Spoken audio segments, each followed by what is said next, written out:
After Sister Leaf pulls poor Maggie out of that corrosive red mist, Maggie quickly transforms back into her normal form. Sister Lightning immediately checks her to ensure she's not hurt anywhere. Since there are no burns or visible injuries on Maggie, Sister Leaf concludes it might be because of Maggie's devil form. Her devil form might be less susceptible to damage. Either way, they're just glad the devils are dead. Later, they arrive back at the castle. As soon as they step down, Lightning can barely contain her excitement as she rushes to give the prince the good news that they've defeated the devils, and everyone's safe.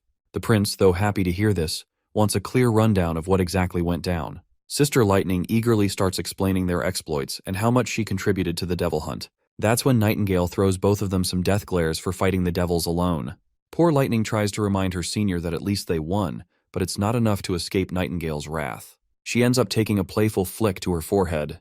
Anyhow, they turn their attention back to the devils. The first thing they notice is that these monsters don't seem much stronger than normal people at a glance. However, Agatha quickly reminds them not to underestimate any devil. Whether they have magic or not, a devil is a formidable opponent. Agatha then asks if the devils really appeared near the town, and the prince confirms it.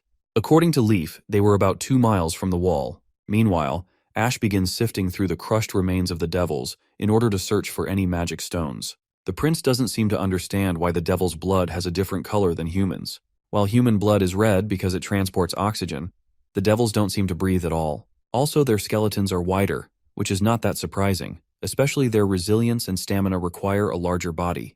They seem very similar to humans, so out of curiosity, he pulls up the devil's skirt to see if it has any reproductive organs. Agatha then explains, to the best of her knowledge, that the concepts of sex and gender don't exist in devil culture. It's always been a mystery since no one has been able to get near the red mist towers. Some people believe devils are born from the concentration of red mist, but the scholarly guild doesn't think so. After centuries of warfare, many have witnessed the ascension of devils. In simpler terms, ascension means that some devils reappear on the battlefield after suffering severe injuries, with their bodies changing.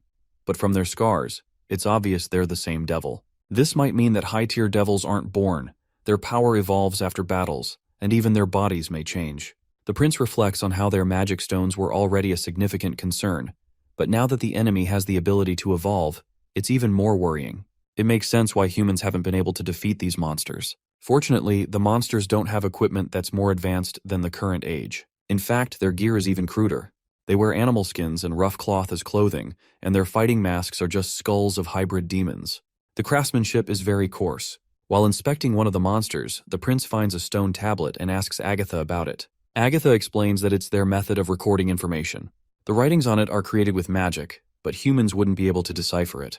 Princess Tilly then points out that perhaps the devil's minds are structured differently from humans. The prince acknowledges this, but remains curious about the stone itself. Agatha then reveals that sensory stones, pathfinding stones, and marking stones are all commonly used by scouting devils. The mention of scouting devils leaves the prince a little concerned.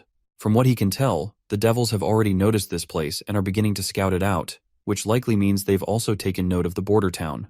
However, Agatha claims that this scenario is unlikely. According to records from the Second Divine War, the devils wouldn't be so careless if they were investigating a human civilization. Devil Scouts are typically organized in teams of 2 or 3 to ensure they can return with intel. Most teams had demon dragons with them and would never operate too far apart from one another. To eliminate these scout teams, the Alliance would send flying witches to block them from behind, while divine warriors attacked and captured them from the front. By the end of the war, the scouting teams had grown larger, sometimes including flying devils and fearsome devils. There would be no reason for them to send just 2 normal devils for scouting missions. Ash points out that the devils' weapons seem lacking. Could it be that they didn't see the border town as a significant threat? But as far as Agatha is concerned, this doesn't add up. During the Alliance era, even a smaller border town would have had witches to guard it. It's impossible that the devils wouldn't know how humanity has changed over the past 400 years. Their scouts should be armed the same way they were during the Second Divine War.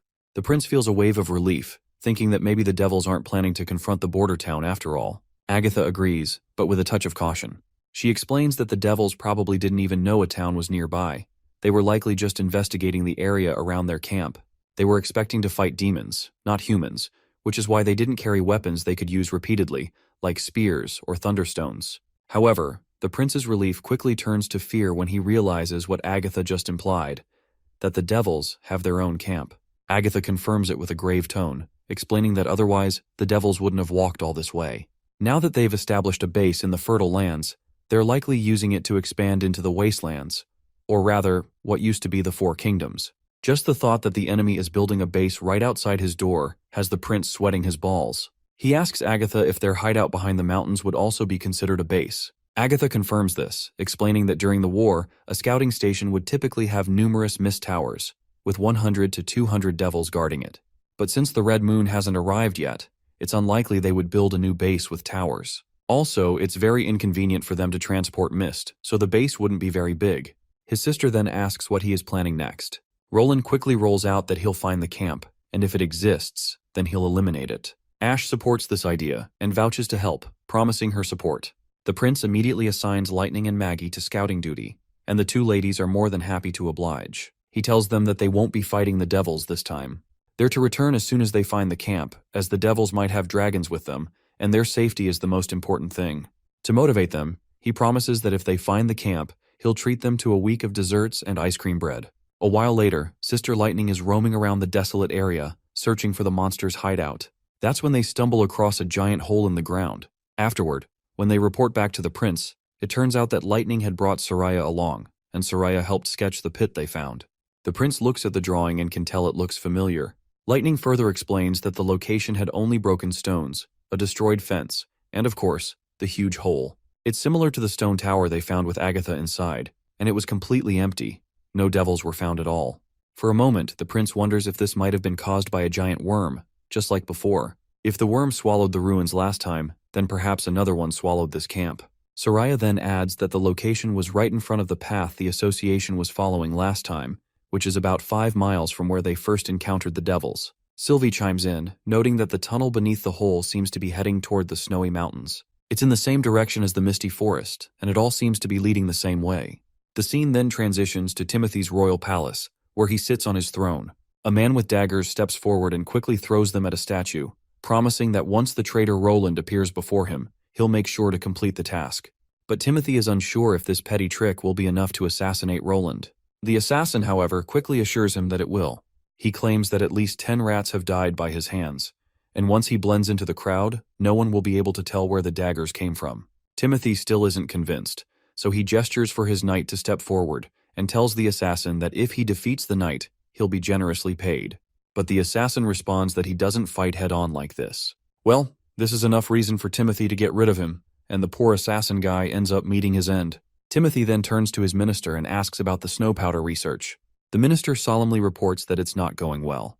The blacksmiths have tried to create 10 different weapons, but none of them come close to the destructive power that was reported. Only a small number of the weapons could pierce a knight's armor, but their accuracy drops off after 50 paces. Even worse, even if they recruit every blacksmith and apprentice in the city, they'd only be able to produce around 20 pipes a month, and they can't even guarantee that all of them will work. To make matters worse, 4 of the weapons have already exploded during testing, and the soldiers are getting antsy about using them. Timothy is visibly displeased with all this bad news. He's frustrated that his options for defeating Roland are limited to pills and snow powder. But the Holy City wants to wait until the months of demons are over before even discussing pill trades. He doesn't understand how a traitor like Roland could be living so comfortably in the western region and wants him dead as soon as possible. As Timothy fumes, a white-haired old man enters and informs him that 2 messengers from the Kingdom of Dawn have arrived at the capital. Apparently, Otis Lucy and Belinda Lucy of the Deer family are waiting in the office and have requested his presence. Once they're settled in the office, Timothy wastes no time expressing his curiosity. He remarks how unusual it is for the King of Dawn to send representatives during the months of demons, which makes him eager to know the king's exact intentions. Timothy also makes it clear that if they've come seeking food, cotton, or cloth, he can only provide a small amount, and even that is offered out of sheer curiosity. Timothy reminds Otis that the succession decree has caused massive turmoil in the kingdom. Many supply chains are paralyzed, and they barely have enough resources to care for their own refugees. Diverting more is incredibly difficult. Both guests bow their heads to apologize. However, they point out that their king has sent them because of a much bigger threat looming on the horizon. Apparently, the church's armies have already sacked Eternal Winter and Wolfheart, and a flood of refugees is pouring into Dawn. The King of Dawn believes Wolfheart won't be the church's last target. It seems the church is planning to completely wipe out the upper class and take control of all territories for themselves. This puts both Dawn and Greycastle at great risk. In the coming years, the church may very well start a new war to raze them both to the ground. The King of Dawn wishes to form an alliance against the church. Otis promptly presents a series of tactics along with a written agreement. He urges Timothy to sign it if he's willing to fight back. If they focus their firepower on Grey Castle's Blizzard Mountain or Dawn's northern slopes, the church may retreat. Avoiding this war would be beneficial for both kingdoms. For Timothy, this meant he wouldn't be able to buy pills from the church. And without those pills, he isn't sure how he'll be able to defeat Roland. However, the church is just as dangerous, and the best move for him might be to unify his castle first and deal with the church later. Timothy acknowledged that this is an extremely important matter. He'll need to discuss it with his advisors. In the meantime, the guests can wait in the castle until he makes his final decision. He then asks Otis if he knows anything about the situation in Eternal Winter and Wolfheart. Otis reveals that they've gathered some information from spies, but there's not much to go on. Timothy then shifts the conversation, asking if Otis knows anything about Garcia Wimbledon of the Black Fleet. Belinda responds, saying there are rumors that she died in the church's crossfire, along with the King of Wolfheart. This shocks Timothy, and he asks if they've found her corpse. Otis responds with a no, though the church's announcement and Wolfheart's silence suggest they didn't survive. Once they leave, Timothy relishes the fact that his sister is dead, and he is looking forward to sending Roland to the heavens as well. The scene transitions to Slumber Island, where a merchant is utterly boggled by the sight of how many houses the witches have built in just half a month. He finally believes that Princess Tilly wasn't lying. Also, I have forget the names of these two Slumber Island witches. Let's call this Ponytail Girl Witch 1, and the other with black head Witch 2. Witch 1 comments that the princess never lies, to which the merchant agrees. He now has no issue with relocating people to the Slumber Island. Witch 2 mentions that she also included a heating method she learned from the western region. The beds are connected to furnaces, so as long as there's firewood burning, they stay warm. With layers of wood, straw, and blankets, the beds are much more comfortable than any furniture, especially in winter. The merchant can see that this is an interesting design. He invites Witch 2 to come work at Crescent Moon Bay. He has plots of undeveloped land, and with her skills, he's sure she can make them flourish. He's willing to pay her generously in money if she agrees. But Witch 2 quickly declines, stating that she doesn't plan on leaving the island. The merchant persists, trying to allure her by promising better living conditions. He tells her she could live in the same courtyard as him, enjoy fine wines, and taste delicacies from all four kingdoms. Not only that, she would have servants by her side wherever she goes. This is the lifestyle people crave, and if she works for him, she can also enjoy it. But Witch 1 quickly interjects, reminding this fat ass that they can't just agree to this. There are certain things witches aren't allowed to do.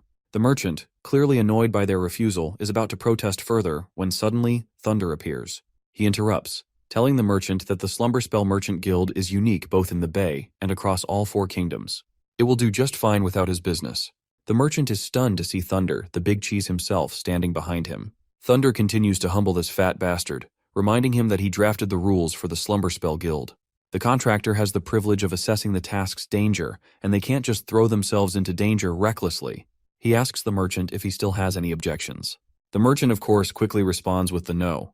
With that, the merchant decides to leave, and everyone waves him goodbye in exchange. The two witches are happy to see Thunder and are glad that he helped them. Thunder reveals that he was passing by Slumber Island after an expedition. During his trip, he saw waves rising higher than he'd ever seen before. The boat was almost flying, sailing on the waves' sheer cliffs. By some miracle, they didn't fall and sink. He claims that if he hadn't seen it with his own eyes, he would never have believed such a thing. Witch 1 quickly responds that since seawater isn't made of rocks, why would it flow downward? Thunder laughs and explains that he has named it the Ocean Line. It's north of Shadow Island, and the wall looks like a long line that stretches infinitely. It splits the sea into two very distinct regions, and he is planning to make this his next destination for his adventures that are to come.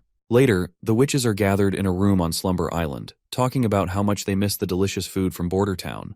They're especially craving the birdkiss mushrooms. They drool as they imagine all the tasty food that Prince Roland had. Not just that, they're also missing the warm showers with bubbles and soap. One of the witches regrets that she only went to drop off Princess Tilly and had to come back, so she didn't get to enjoy anything. As everyone is talking about the border towns and Roland Wimbledon, the witch 2, whose name I still don't know, sits quietly in the corner of the room. As she's getting ready to sleep, her mind drifts to the thought of how she might have a romantic relationship if she were to work with Roland Wimbledon. But she worries whether Princess Tilly would even accept Prince Roland. She wishes for the two siblings to stay together so that every witch can go to the border town and live happily there. Sorry guys, I had to call them Witch 1 and Witch 2 because I seriously forgot their names. Finally, we transition back to the border town, where we see Nana heading to the hospital. As she's leaving, she doesn't forget to wave goodbye to Lady Ada. Lady Ada asks if Nana is coming back for lunch, to which the little one replies yes. As Nana makes her way through the village, Everyone greets her, and she seems to hold a special place in their hearts. Well, it's not surprising, especially since she's cured so many people before. Before Nana enters the hospital, the guards mention that there are no patients today, but some of her friends are here to visit. As soon as Nana enters, Sister Lotus jumps at her and gives her a warm hug. Lotus explains that it was Moon who suggested to visit the hospital, as there's nothing left to do at the castle. Lily is also there, and with her usual arrogance, she tells everyone to stop causing a ruckus.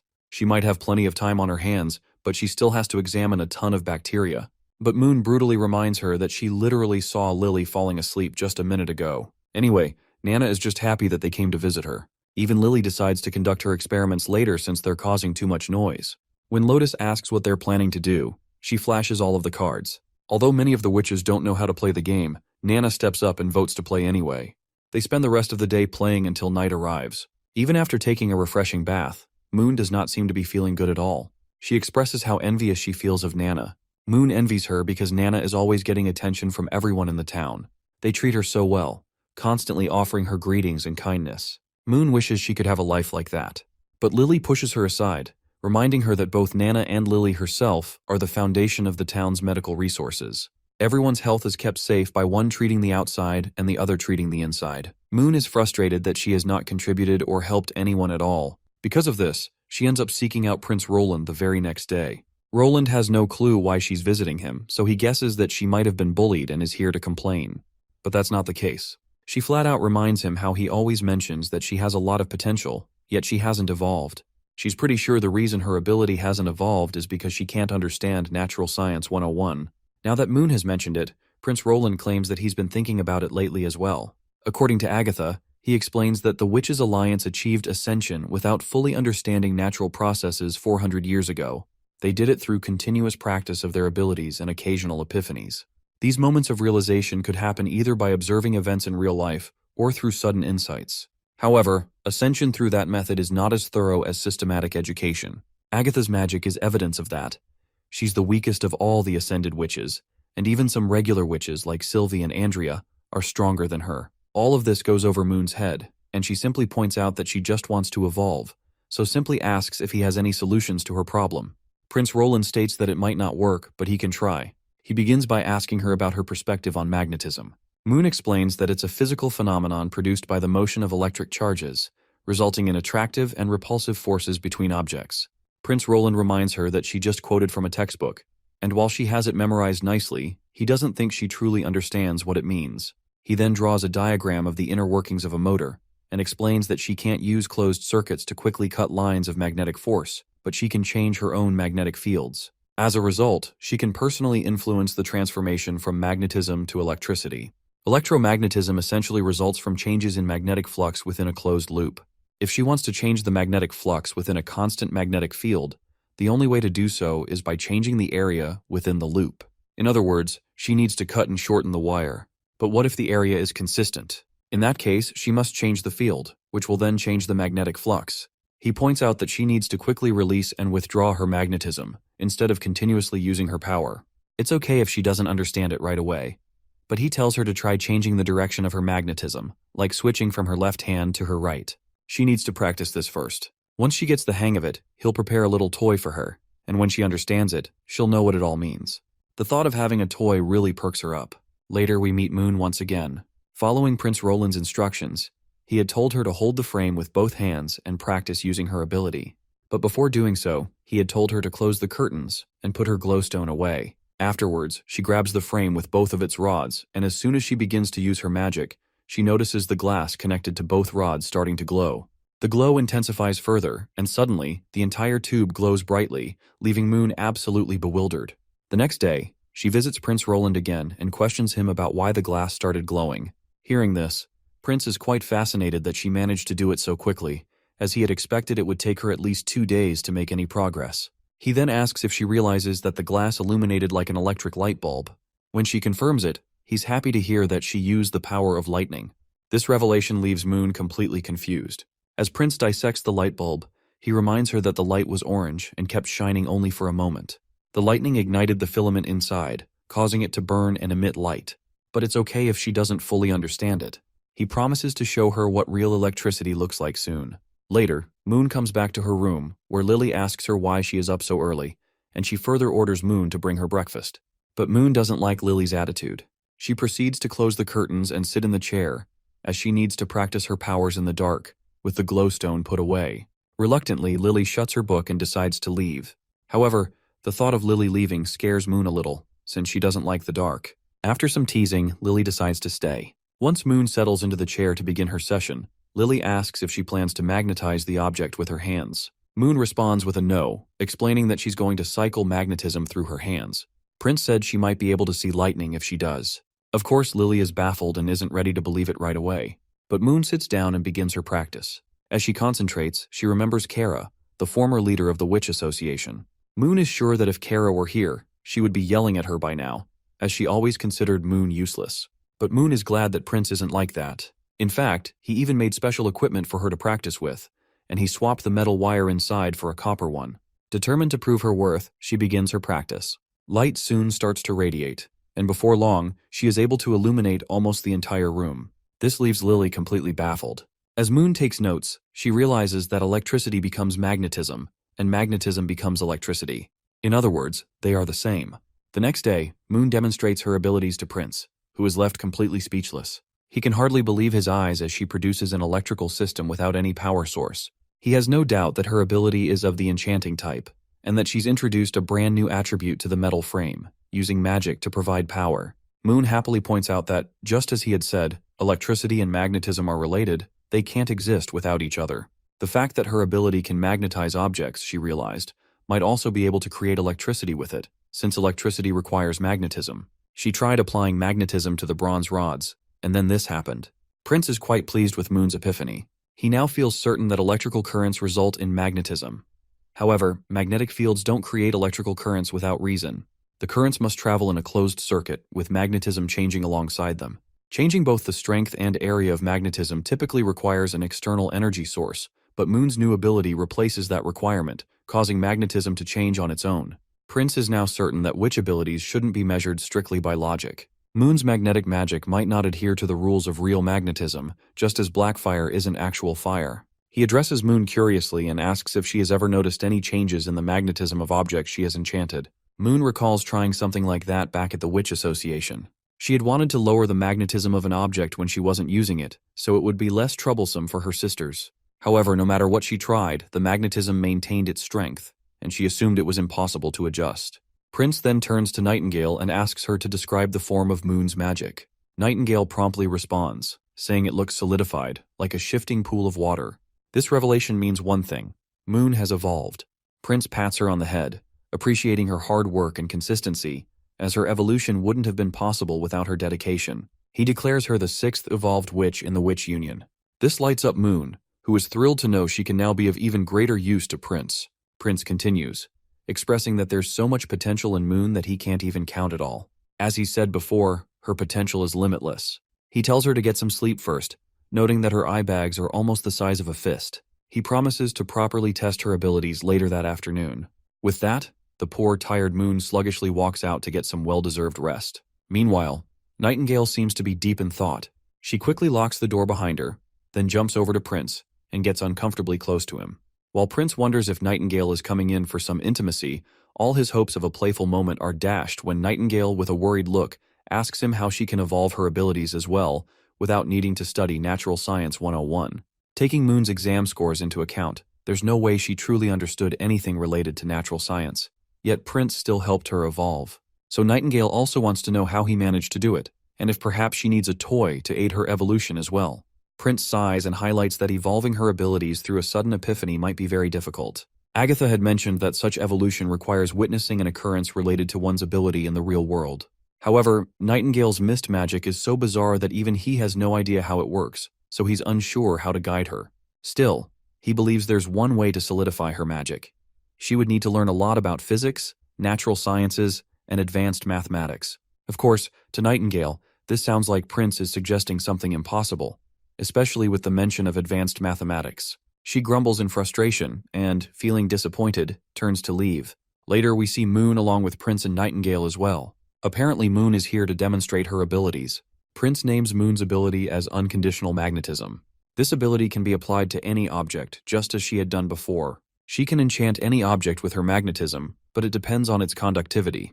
However, her magic is the weakest among all evolved witches. Currently, she can only make 2 stones glow on the divine sigil, which is half a stone less than Maggie. Additionally, her ability drains a large amount of stamina, and the strength and longevity of the magnetism increase with the amount of magic she uses. After testing, it's clear that Moon's new ability can function as a reliable battery. However, it's nowhere near enough to power heavy machinery or match the efficiency of a steam engine. Prince is deeply moved by how hard Moon worked to evolve her magic. He acknowledges that it wasn't easy, and despite the limitations, it's possible for Moon to advance further with systematic education.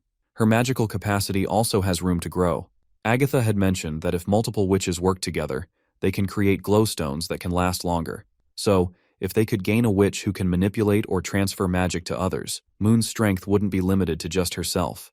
Roland visits his sister and inquires about any witches who can transfer magic. Unfortunately, she responds that she doesn't know of any, but she claims that she knows where he might find someone like that. The witch Tilly speaks of is named Spear Passy. She possesses a unique ability to form a connection between witches, allowing the magic of multiple individuals to be linked, making her skill set potentially invaluable for Roland's needs. Passy resides at Dragon's Cliff, where she holds the dual status of both a marquis and a territorial lord. Her father, the previous lord, passed down his position and land to her despite her being a witch. Thanks to the grandeur of her estate, Passy has been able to hide her identity well, living a life of luxury compared to most witches. She even played a pivotal role during the migration to Sleeping Island, helping Tilly gather witches from the southern region with remarkable speed. This contribution significantly aided their cause. However, when Roland expresses surprise that Passy doesn't actively shelter witches, Tilly explains that Passy prioritizes her governing position over anything else. Passy has made it clear that protecting her status is critical to maintaining her influence. Tilly recounts that Passy once explicitly told her that if witches were captured by townsfolk, she would find a way to smuggle them out, often replacing them with other prisoners. However, if the witches were captured by the Divine Punishment Army or the Church, she would not intervene. Tilly advises Roland to try reaching out to Passy, but cautions him that her assistance is not guaranteed. Passy's motivations are complex, and while she may offer help, she won't risk compromising her position or territory. Prince acknowledges Tilly's insights and decides to send ambassadors to negotiate with Spear Passy regarding her potential assistance. After discussing this, Tilly brings up an intriguing topic. Another witch has recently evolved. Prince explains that it was Moon who solidified her magic. He adds that relying on the old methods to evolve witches' abilities is far from ideal. True evolution, like Anna's, requires a foundation of solid knowledge and systematic education. Tilly then references a theory Prince had mentioned previously, something that fascinated her. She asks him to elaborate on his statement. An ability is a manifestation of magic that is an unnatural phenomenon. Prince explains that this is his personal theory. He elaborates by using Anna as an example. Her black fire, he explains, doesn't exist in nature. It is clearly a manifestation of magic. As for the basic fire manipulation Anna possessed before evolving, he speculates that witches initially project their abilities mentally, which leads to their ability to manipulate magic. Over time, as their understanding and perception grow, their magic evolves and changes state. This theory aligns with Agatha's experience as well. Prince points out that many witches have similar abilities before they evolve, likely because they witness the same natural phenomena in their surroundings. However, once they reach higher-tier awakenings, their powers become dramatically unique. This, he believes, is due to the vastly different experiences and perceptions each witch has accumulated in their lives. Now that Prince has framed it this way, Tilly finds it makes sense. After exchanging these deep, cerebral ideas with her brother, Tilly suddenly shifts the conversation, asking if he came from a world without magic. This unexpected and pointed question leaves Roland choking on his tea. Gathering himself, he cautiously asks her how she came to such a conclusion. Tilly explains that over the past month, she's carefully read all of his writings and theories. While she found them insightful, something always felt off. It wasn't until his latest explanation that she realized what the problem was. Apparently, he treats magic as completely separate from the natural world. For instance, Natural Science 101 and Physics 101, neither of them mentions magic at all. According to him, magic isn't a natural phenomenon, even though it clearly exists. Roland feels cornered by the points Tilly raised with such valid logic. He never imagined, even in his wildest thoughts, that a normal person would notice something like that when learning such complicated knowledge. But it turns out Tilly Wimbledon is more than just a royal genius fourth princess. She's also a transcendent witch. Just as he thinks he's in trouble, Tilly reassures him that he doesn't have to spill all the beans right away. It has gotten pretty late, so she's heading back to the dorms, and she tells him he should get some rest too. She hopes to keep trusting him. With that, she leaves, and Nightingale steps out from her hiding place. Even Nightingale looks disappointed because Princess Tilly was so close to uncovering Roland's true origins. If only she had pried a little more. Roland sighs in disappointment and points out that she didn't pry because she doesn't want to risk losing their relationship. If prying meant breaking their alliance, it wouldn't benefit Slumber Island, especially with the same looming threat still hanging over them. Her status as an ally is more important than the truth of his identity. Roland believes this is the only reason Tilly's giving him some time, but that doesn't mean she doesn't want to know the truth. If she keeps stalling, she might lose her trust once their enemies are defeated. Tilly's played her hand, and now she's waiting for his, but Roland still hasn't figured out what she thinks of the fourth prince. Regardless, he has to bury that worry deep for now. He turns to Nightingale and asks for her opinion about the trip to Dragon's Cliff with Maggie and Lightning. Nightingale agrees to go, but Roland reminds her that it won't be a simple conversation, and he's actually worried about it. Of course, Nightingale assures him that if talking doesn't work, she'll just kidnap her. But that's exactly what Roland is worried about. He doesn't want to kidnap anyone. Spear Parsi would probably rip their hearts out if she did that. He begs her not to mess this up. She should gather some intel about the situation before meeting with Spear Parsi. If she rejects the offer, that's fine, but there's no need to threaten her at all. He also tells her to keep a record of Dragon Cliff's environment, defenses, and patrol schedules. Lastly, he reminds her to return as soon as possible and, most importantly, to stay safe. The very next day, Maggie, Lightning, and Nightingale set off on their journey, and Sister Scroll waves them goodbye through the window. Meanwhile, Roland is busy making notes. He looks totally worn out because he's just strained half of his brain cells writing this book. As he thinks this, Scroll remembers that tomorrow is Miss Anna's awakening day. In the middle of the night, Prince Roland visits Anna. After taking in the surroundings of her room, he reflects on how everything in here gives a strange sense of modernism, with the indoor heating and glowing stones. As he stares at Anna, she responds, asking why he's staring at her. Roland admits that he was indeed staring, which makes Anna a little happy. Anna then feels kind of selfish, thinking about how everyone seems to care about her, but she doesn't pay much attention to anyone else. Roland just laughs and tells her she's being too harsh on herself. Anna points out that if Miss Agatha hadn't mentioned those old methods, she wouldn't have asked the prince to come here. She bets that the other sisters will also request him to stay with them on their day of awakening, which will keep him busy. Roland reassures her that it's fine. He is sure that they'd ask for extra ice cream or bread instead. You see, when Agatha learned that Anna's awakening day was coming up soon, she immediately offered her prior experience from Tequila City. According to the Scholar Guild's research, besides exhausting their magic to reduce the effects of the anti-phase, witches also have to pay attention to their personal emotions. For example, feelings of satisfaction and joy can provide great benefits to their health. The Alliance would even send servants to assist accomplished witches and meet their needs. However, having servants around his favorite girl Anna doesn't sit well with Roland, so it looks like he's personally here for her emotional support. He promptly gifts her a book, which is a present for her awakening day. The book is apparently about calculus. The reason she's receiving all this special treatment is because awakening days are like the start of a new life. Of course, Anna likes the book, but she puts it aside for now, which confuses Roland. He asks her if she's not planning to read it, but Anna quickly leans over to him, expressing her desire to hear more special stories from him. She gets even closer and sits on top of him and hugs him tighter. Previously, when he told her stories, she had fallen asleep. So this time, Roland decides to pick up the story about the huge city he lived in. Just as he begins, she stops him because she already knows the history of Grey Castle and the numerous times it's been told.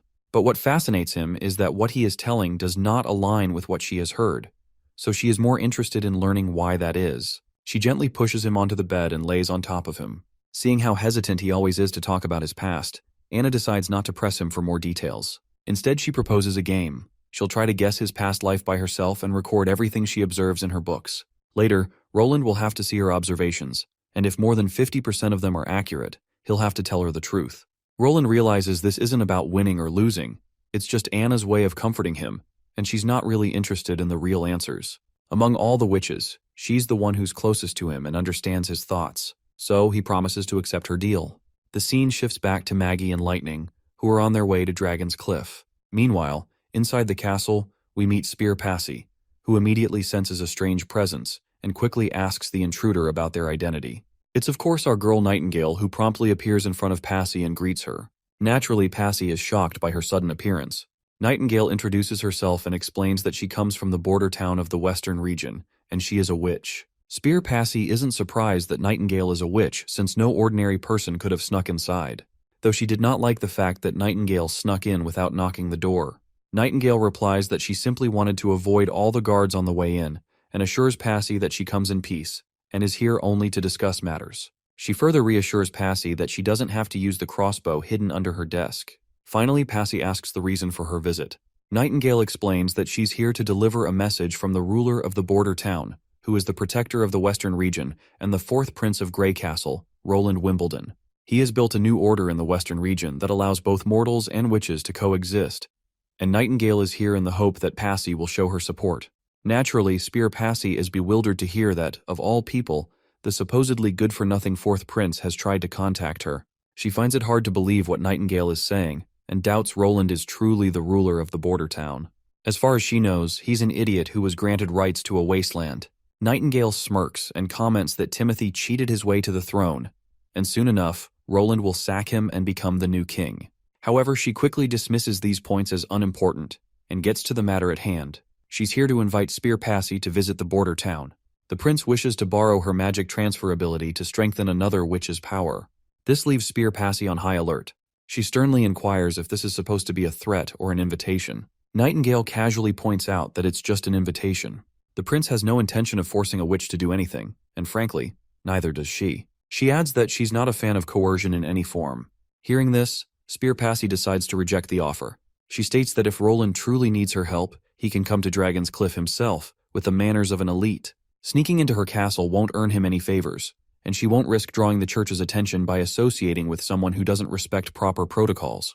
Now that Passy has rolled out her final decision, Nightingale prepares to leave, which, of course, baffles Spear Passy. She had expected Nightingale to try harder to persuade her. Nightingale calmly reminds her that she's just a messenger. She delivered the message, received the answer, and now her mission is complete. Passy, still curious, asks how Roland even knows about her abilities. As far as she can tell, it must have been the witches at the Bay who told him.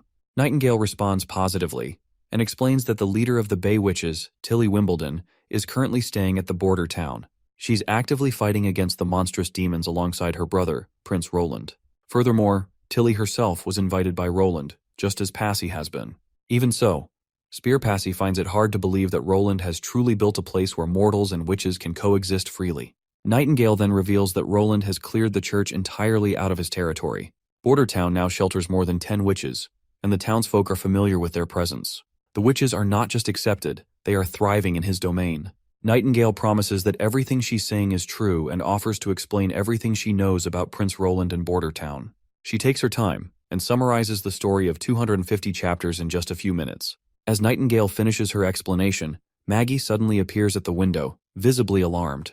She warns them that danger is approaching, specifically a squad of divine punishment soldiers, and there are at least 20 of them headed toward the castle. Nightingale immediately wonders if Spear Passy had arranged a meeting with the church, but Passy quickly denies it, explaining that she hasn't scheduled any meetings with anyone from the church. This revelation leads her to suspect that the divine punishment soldiers might have followed Nightingale. Nightingale dismisses the idea, stating it's impossible unless the church somehow has the ability to surveil every bird in the sky. At that moment, Lightning arrives, promptly reporting that soldiers are indeed making their way directly to the castle. Nightingale has no idea what's going on, but urges Spear Passy to come with her.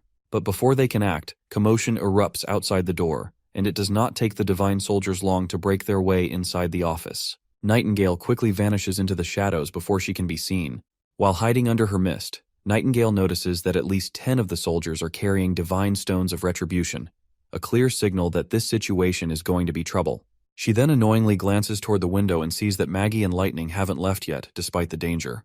Meanwhile, Spear Passy confronts a man named Redwin, demanding to know why he brought the soldiers into her castle. Redwin smirks smugly and addresses her as sister, before declaring that their late father had made a grave mistake by passing his title to the spawn of the devil. He claims he's simply here to correct that mistake. Redwin proclaims he will expose her true identity as a witch, and refuses to let someone like her rule over the castle. Passy is sure that her brother is being backed by the outer forces, especially since their father only chose her because Redwin and her other brothers were too incompetent to handle the inheritance themselves. This harsh truth enrages Redwin, and in a fit of frustration, he slaps his sister across the face. Just as things seem to be escalating, a priest appears on the scene, which only confirms Passy's suspicions that her brother is indeed working with the church. They are apparently here to capture her and take her away. The priest praises Redwin for his efforts and assures him that by the next time they meet, he'll be addressing him as Duke Redwin. a title that will come with great power. Redwyn is overjoyed at the prospect of inheriting the Duke's position and ruling over Dragon's Cliff. The priest reaffirms this, but also reminds Redwyn that he must adhere to the church's agreement, which includes executing Spear Passy as a witch in the plaza. This news is shocking, but Nightingale does not react. The priest goes on to tell Redwyn that his position will be secured, which will benefit the church's larger plans. To further ensure his success, the church will even provide him with a cleric skilled in governance. Once they leave, Nightingale reappears, and Lightning and Maggie are ready for action. They're fired up and determined to defeat the church and save Passy. Nightingale pulls Lightning and Maggie back to reality, because they do not have enough power to take down the entire church, although they could kill and bury the group of soldiers and the priest who just arrived, allowing Spear Passy to regain her position in the Dragon Cliff once again. But Nightingale has another plan. She wants to take advantage of this opportunity to rescue Spear Passy without leaving a trace. Once she's freed, Passy might have nowhere else to go and could agree to come with them to Border Town. Later that night, she sneaks through the town to reach the underground dungeons, convinced that Passy is being held there. There's only one way inside, but it's heavily guarded by divine stones, so Nightingale knows she must tread carefully. When Nightingale finally enters the bishop's room, she encounters a mysterious priestess under a hood, who is intrigued to learn that Spear Passy turned out to be a witch. This only strengthens their plan's chances of success. The priest then inquires whether it would be easier to convince the masses of Passy's witch identity. The priestess responds that things have changed. Under the Pope's orders, new witches are to be processed by the church. Instead of burning her at the stake in front of the public, they plan to smuggle her to the Holy City. They can just simply take any prisoner with similar height and body stature as Passy and burn it in front of the public. This will make the execution even more impactful in the eyes of the public. The priestess orders the priest to follow the orders, while she is about to head for Redwater City. As Nightingale prepares to leave, the priestess suddenly senses her presence and cracks her whip, demanding to know who's there. Nightingale narrowly avoids the whip, and the attack confirms for her that this priestess is not a weak sauce. The priest, on the other hand, has no clue what is going on, and asks the priestess about it. She reveals that someone has snuck in, but assures him that she'll handle it, and orders him to leave the place at once. She then blindfolds herself and prepares to confront Nightingale.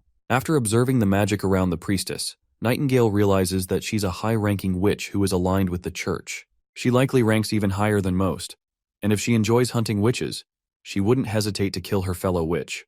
This witch is not someone who would think of Nightingale as a sister. Meanwhile, the priestess begins her interrogation. She points out that Priest Rosade wasn't able to see Nightingale, suggesting that she knows how to hide herself well.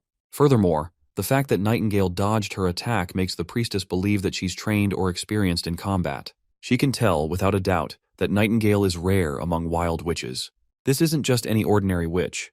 Nightingale is something different, and that makes her an even more dangerous target in the priestess's eyes. Nightingale isn't interested in responding to any of the questions this piece of shit is asking, but that white head continues to speak, revealing that a new pope has taken the seat in the church. According to her, this pope is benevolent and believes that there's still hope for wild witches like Nightingale. She offers a chance for Nightingale to be baptized and accepted as a pure witch, promising her redemption if she agrees. She believes this is an opportunity Nightingale shouldn't pass up.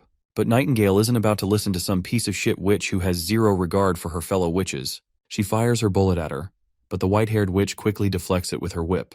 This leaves Nightingale absolutely losing it. She can't believe this witch literally blocked her bullets. At the same time, the white-haired witch is equally surprised to see her opponent using such a ridiculously eccentric weapon. That only fuels her determination to kill Nightingale right here and now, and she's made up her mind about it. The white-haired witch spreads her magic across the entire area, but Nightingale dodges left and right. As they go back and forth, the white-haired witch punches the ground so hard that it literally demolishes it. Nightingale quickly throws a barrage of bullets to distract her and vanishes into thin air the next moment. The white-haired witch can no longer feel her magic, which means Nightingale has left the room. She commands Priest Rosade to lock the church down and send more guards. She tells him to do as she says. The intruder is wounded, so she knows she can't make it far. The white-haired witch is frustrated that her opponent got away. What infuriates her the most is that Nightingale was using such a strong weapon. Her battle skills are considered the perfect balance of offense and defense. Her whip can block anything, and she even considers herself one of the strongest pure witches. She's consciously kept her magic active for 10 years, and her magical capacity is immense. She's never depleted her stamina from blocking a projectile, but she was brought to her knees because of the weapon Nightingale used. Her eyes are bleeding, probably due to the side effect of exerting herself. The scene cuts to Spear Passy, who, while sitting behind bars, thinks about the witches she wasn't able to save. They were probably imprisoned here, tortured, humiliated, and eventually killed. That's when she notices Nightingale coming to her rescue. Before the guards standing outside can notice anything, Nightingale silently slits their throats. Nightingale reveals to her that the guards didn't know Spear Passy was a witch, so they didn't realize who she really was before they captured her. This is all a plot by the bishop. They're just after the governor's position, and her brother is nothing more than a puppet of the church. Nightingale doesn't have time to explain everything, so they decide to get out of there first. But Nightingale can't let Passy inside her mist just yet, because she has a divine stone of judgment shackle, which can only be opened by a special key. So their first task is to get rid of it. As they walk through the corridor, soldiers swarm their way, but Nightingale just vanishes into her mist. Then, she pops up right in front of them and kills them with each bullet fired. In a matter of seconds, she takes down a bunch of soldiers single-handedly. Finally, they find the device they can use to remove the shackle from around Passy's neck. Once it's off, they make their way out of the chamber and notice more soldiers. But before those soldiers can launch their barrage of arrows, Nightingale and Passy hide behind a wall because the arrows have stones of divine judgment, which cancel out Nightingale's mist magic. Another barrage of arrows comes in, and in an attempt to save Passy, Nightingale ends up taking all of the arrows right over her back. But thankfully, Nightingale successfully executes her mist magic this time, and they drift into her mist, popping up at the very top of the castle's tower. Before they can catch their breath, they're found again, but that's when Maggie shows up. She smashes her giant tail into the building, and the rocks that break off begin to fall onto the soldiers below. While the soldiers are disoriented from the rocks, Maggie and Nightingale return to rescue Passy. After safely leaving the area, they set up camp somewhere in the forest. There, Passy tells Nightingale to strip down so she can tend to her injuries. Although Nightingale is embarrassed, she eventually agrees and does as told. Nightingale is swollen from the previous fight, but thankfully, it isn't as brutal as it could have been. She's patched up with medicine applied to her wounds, and after disinfecting them and wrapping the bandages, she's back in action, ready to continue. Nightingale then tries to convince Passy to visit Border Town. She tells her that the town is a sanctuary, a kind of holy mountain for witches. If she isn't interested, she can always leave, but the offer is there. With all the details and persuasion, Passy agrees to go with them the next day, which lights up Lightning's mood. Around a bonfire, Nightingale points out that the church will likely contact the Holy City about what happened, and they'll need to eliminate any messengers they send. It's only a matter of time before things escalate. 3 days later, the church and its divine soldiers are leaving the Dragon's Cliff, but just as they think they're in the clear, they're ambushed by Nightingale's group. Ash drops down from the sky like a goddamn meteor, obliterating a soldier with a single swing. The remaining soldiers rush toward her, but they meet the same fate. Andrea doesn't want Ash to hog all the spotlight, so she joins in, using her divine arrows to take down even more soldiers. The two of them make it clear that they're a force to be reckoned with. Nightingale also joins in the fray, and right at that moment, the white-haired witch pops out from the carriage. She quickly deflects all of the bullets Nightingale shoots at her, but she still ends up staring right down the barrel of Nightingale's gun. But the game is on, and both ladies engage in a Hollywood-level action scene. While Nightingale continuously shoots a barrage of bullets, the white-haired witch does her best to keep up, but it's clear she's struggling.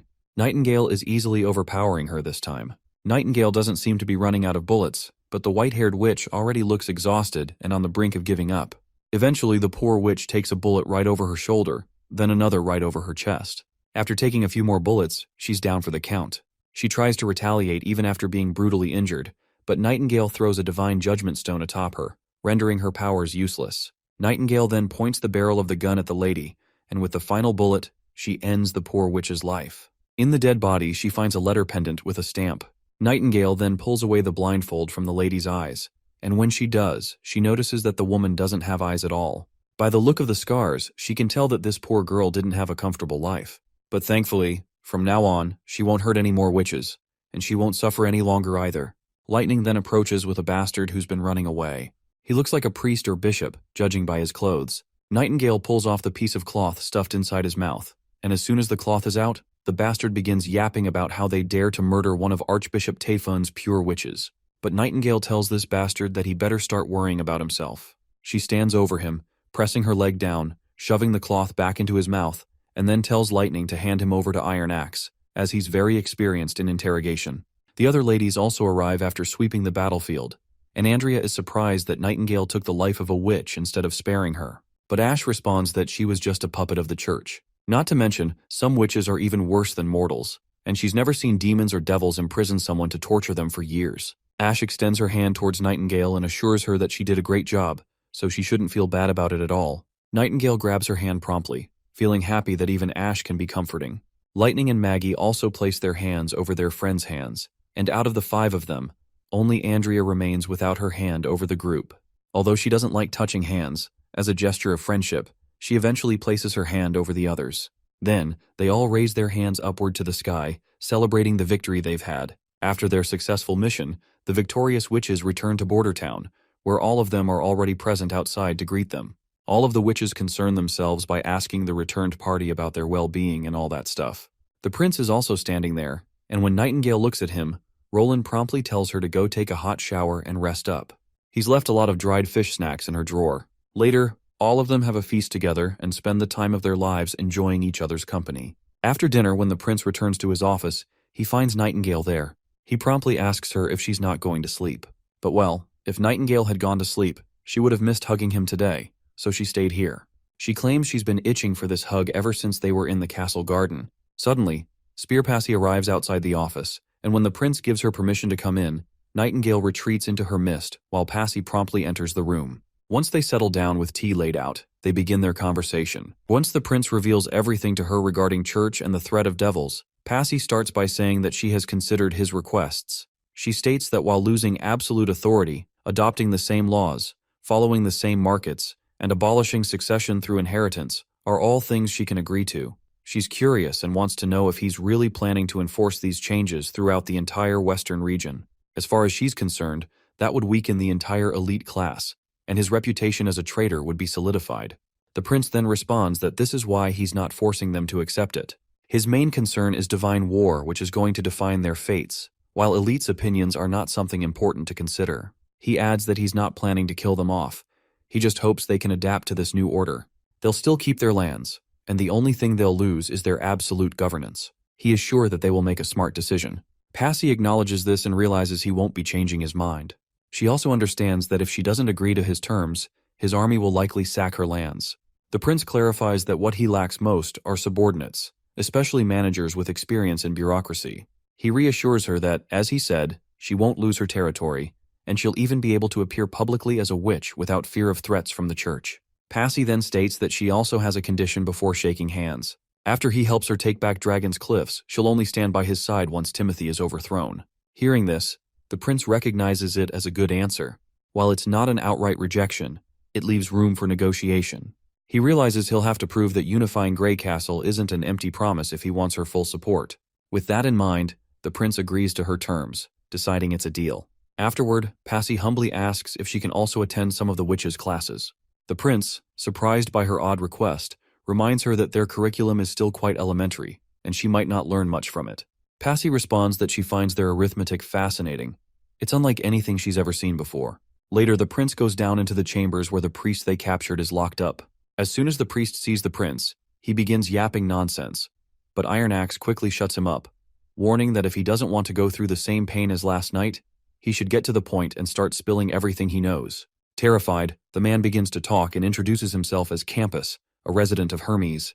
The prince asks who the witch traveling with him was and what her position in the church was. Campus explains that her name was Aurora, one of Archbishop Tayfun's pure witches, but she never held a real position within the church. The prince then questions Campus further about the pure witches. The man promptly reveals that pure witches are individuals raised by the church and can only be controlled by archbishops or the pope. He admits he doesn't know much else about them. As soon as the prince hears this, he realizes that the church is highly secretive about their pure witches, but he now has more intelligence to use in his fight against them. He then questions Campus about the purpose of plotting against the Dragon's Cliff Marquis and why Aurora was being sent to Hermes. Campus claims he doesn't know the full details. His job was only to watch over Aurora, and only she knew the true objective. As for why she changed her mind and decided to return, it was because Aurora discovered that Passy was a real witch. The new pope had decreed that all captured witches should be purified in the holy city. Hearing the mention of pure witches, the prince presses Campus further, asking why, if pure witches are sinless, the church would hide their existence. Campus responds that some followers aren't faithful enough to accept the existence of pure witches, so it's only a temporary measure. They then ask Campus what his destination was after Dragon's Cliff. Campus reveals that their next stop was Redwater City, followed by Wasteland Fortress. He adds that this was all he knew, as Archbishop Taefun didn't mention a return date. They were instructed to remain at the fortress and await further orders. The prince begins to think about how these three locations, Dragon's Cliff, Redwater City, and Wasteland Fortress, are all near the western region's borders. This makes him wonder if the church's real target might be Border Town. Prince then asks this guy if he is not curious about what awaits him. The priest simply says that it doesn't matter what anyone does to him, as God will be the one to judge them in the end. Iron Axe decides to spend another night torturing the man to change his attitude, but the prince stops him, telling the priest that he will indeed receive judgment, but not from God. It will be decided by the people. The next day, in the middle of the town, the prince addresses the gathered citizens. He declares that he is here to show them an utterly shameless criminal. The soldiers throw the priest into the crowd for all to see, and the prince continues, explaining that the church has been hiding the truth from the very beginning. Had this priest not been captured, they would never have learned of such horrifying news. The church proclaims witches as filthy devils, but in reality, both the Pope and the archbishops are enslaving witches on an alarming scale. The prince questions the priest if this is all correct, to which the terrified man quickly replies with a yes. The townsfolk are shocked, unable to believe that the church would do such a thing. Some even question if he is really a priest from the Holy City. The prince reassures them, stating that the priest was sent to Grey Castle, and all his documents can verify his identity. His uniform badge, along with various letters, are plenty of evidence. Prince addresses all the citizens and tells them to remember his words: the church is enslaving witches. He explains that the church kidnaps young girls from everywhere and forces them into nunneries. There, these girls are treated like livestock. Only a small percentage become witches and receive further training, while the rest are used as the church's toys. To acquire more witches, the church doesn't just pretend to adopt orphans, they even hire criminals to kidnap them. The prince urges everyone to think about it. If the church were still active in this town, they would have lost Miss Nana. The prince tries to sway the crowd emotionally, asking them if they would ever want Nana to be destroyed by the church. Of course, the people unanimously say no. Miss Nana is no devil. She healed burns and has been a part of their lives as she grew up before their eyes. The prince then reveals that the church needs witches to maintain their power. He reminds the townsfolk of the incredible benefits of magic they've seen: Miss Nana's healing ability, Miss Lily's disinfecting magic, and so much more that could improve their lives. The prince continues to explain more ways witches have helped improve the town. For example, the army's firearms and the steam engines used in the mines are gifts from witches. However, like anything else, these tools can be used for good or evil. They can defeat demons but also harm innocent people. The prince warns that the church aims to use these tools to oppress the people because they see anyone outside their religion as damned. He calls out the hypocrisy of the church, pointing out how their actions contradict their supposed sense of justice and the teachings of their own God. The prince urges his citizens to consider the consequences if their children were kidnapped by the church, only to become tools. The prince then turns to the priest, asking if he has anything to say in his defense. The priest, overwhelmed, admits it's all true and confesses to his crimes. The prince addresses the townsfolk, asking for their input on the matter. Without hesitation, the people unanimously vote to execute the priest. The scene shifts to Spear Passy, who has just finished signing the contract and the unification memorandum. She questions the prince about the recent execution, pointing out that publicly killing a priest is essentially a declaration of war against the church. The prince firmly states that he has no regrets. Declaring war on the church was necessary because they are enemies that Border Town must defeat, no matter the cost. He just revealed the truth about the church's crimes, and he thinks he could have done better. Anyhow, now that Passy has signed the contract, the prince takes a moment to indulge in a conversation with Spear Passy about her abilities. She quickly explains that her magic involves control over other witches' powers. Specifically, she can extract magic from one witch and transfer it to others for their use. She can also extract her own magic and reclaim it. This ability is not an effect that can be seen from the outside, so she could use it any time when she was in the castle without getting suspected as a witch. The prince asks when she discovered her abilities. Spear Passy reveals that she's always known about them since awakening, though she's uncertain how much other witches understand their own powers. For her, it feels as though she gained an extra organ or a sixth sense, something innate that allows her to feel the presence of magic.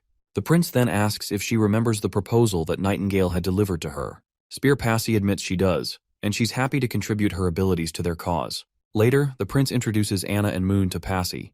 He explains that Moon's magic is on the lower end in the Witch Union, but her rate of consumption is incredibly high. As he's mentioned before, Anna is the strongest witch in the Union, and he wants Passy to borrow Anna's magic and transfer it to Moon. Passy acknowledges that Anna may be the strongest witch, but she suggests that they should use more witches for the transfer, as a witch's magic capacity is often linked to age. She believes that even if their strength varies, everything else should be the same. However, the prince tells her that they're just conducting a test, and that they can contact others later if needed. Passy agrees and gets to work. As soon as she begins the process, she starts connecting to both of the girls. But when Passy taps into Anna's vast reservoir of magic, she is immediately overwhelmed. The sheer amount of magic is staggering, and Passy is further astonished to see the shape of the magic itself. The magic within Anna is unlike anything she's encountered before. Passy quickly begins extracting magic from Anna, but she's unsure if she can handle the immense power. Anna's magic seems resistant, like a solid piece of metal, and it doesn't look like it's going to budge at all. Just as Passy starts to feel overwhelmed, she's jolted out of the process. Nightingale offers her a hand to help her stand, and Passy, still disoriented, admits that she's never transferred magic like that before. It's too dense, and it doesn't seem like it can be cycled. She explains that once they're connected, the magic should be absorbed into the glowing ball. Anna decides to try something different. She suggests pushing her magic into the ball, similar to what she did with the divine sigil. The prince gives her permission, but warns her not to go overboard. At the mention of the divine sigil, Passy is astonished, since she has never heard of it before. Nonetheless, Anna begins to release her mana toward Passy's ball. However, the mana Anna is throwing at her is so heavy that Passy can hardly control it. It flows differently from any magic she has transferred before, and her magical tunnel starts bottlenecking with the overwhelming amount of power. Passy realizes that if she keeps this up, she'll exhaust herself before she can even transfer Anna's magic. But she continues, giving Moon all the power she can. Meanwhile, the prince instructs Moon to hold onto a giant magnet. As soon as she grabs it, Moon begins channeling all of the collected magic into the magnet to magnetize it. Passy is blown away by how relaxed Moon looks throughout the entire process. As far as she knows, Moon should be under much more pressure than herself since she is just transferring magic, but even with all the intensity, Moon remains calm and focused. No matter how many times the magic in the pivot is depleted, the magic pouring out of Anna's body refills it instantly. Passy feels as though she's facing an overwhelming tsunami, not just a girl. She believes the channel could be torn apart at any moment by the surging magic. The only word that comes to mind as she watches them work is monsters. They are so powerful that it's almost beyond comprehension. Nightingale makes sure to support Passy, helping her stay steady as the process continues. Finally, after some time, Moon is finished.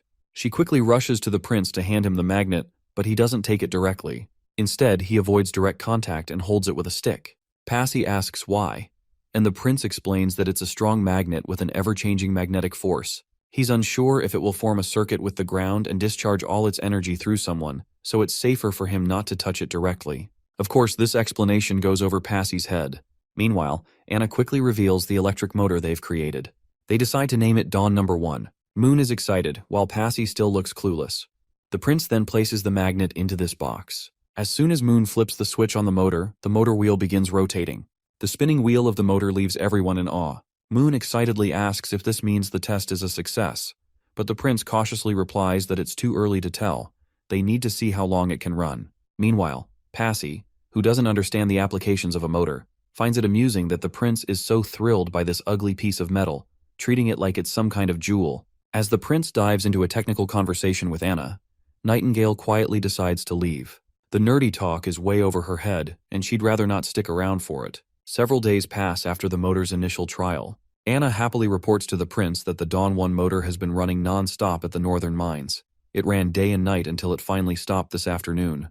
The prince is delighted to hear this, as it means they've discovered a new potential source of energy. While he acknowledges that its current production capacity is limited and won't be enough to spark a total revolution, it's still a promising backup to steam engines and stoves. The possibilities for the future are endless. There's a significant drawback to the motors. They drain the magic of those powering them. After charging the Dawn 1 motor, Anna, Moon, and Passy were completely exhausted. Even if all three of them charged a motor every day, they could only keep 5 motors running at most.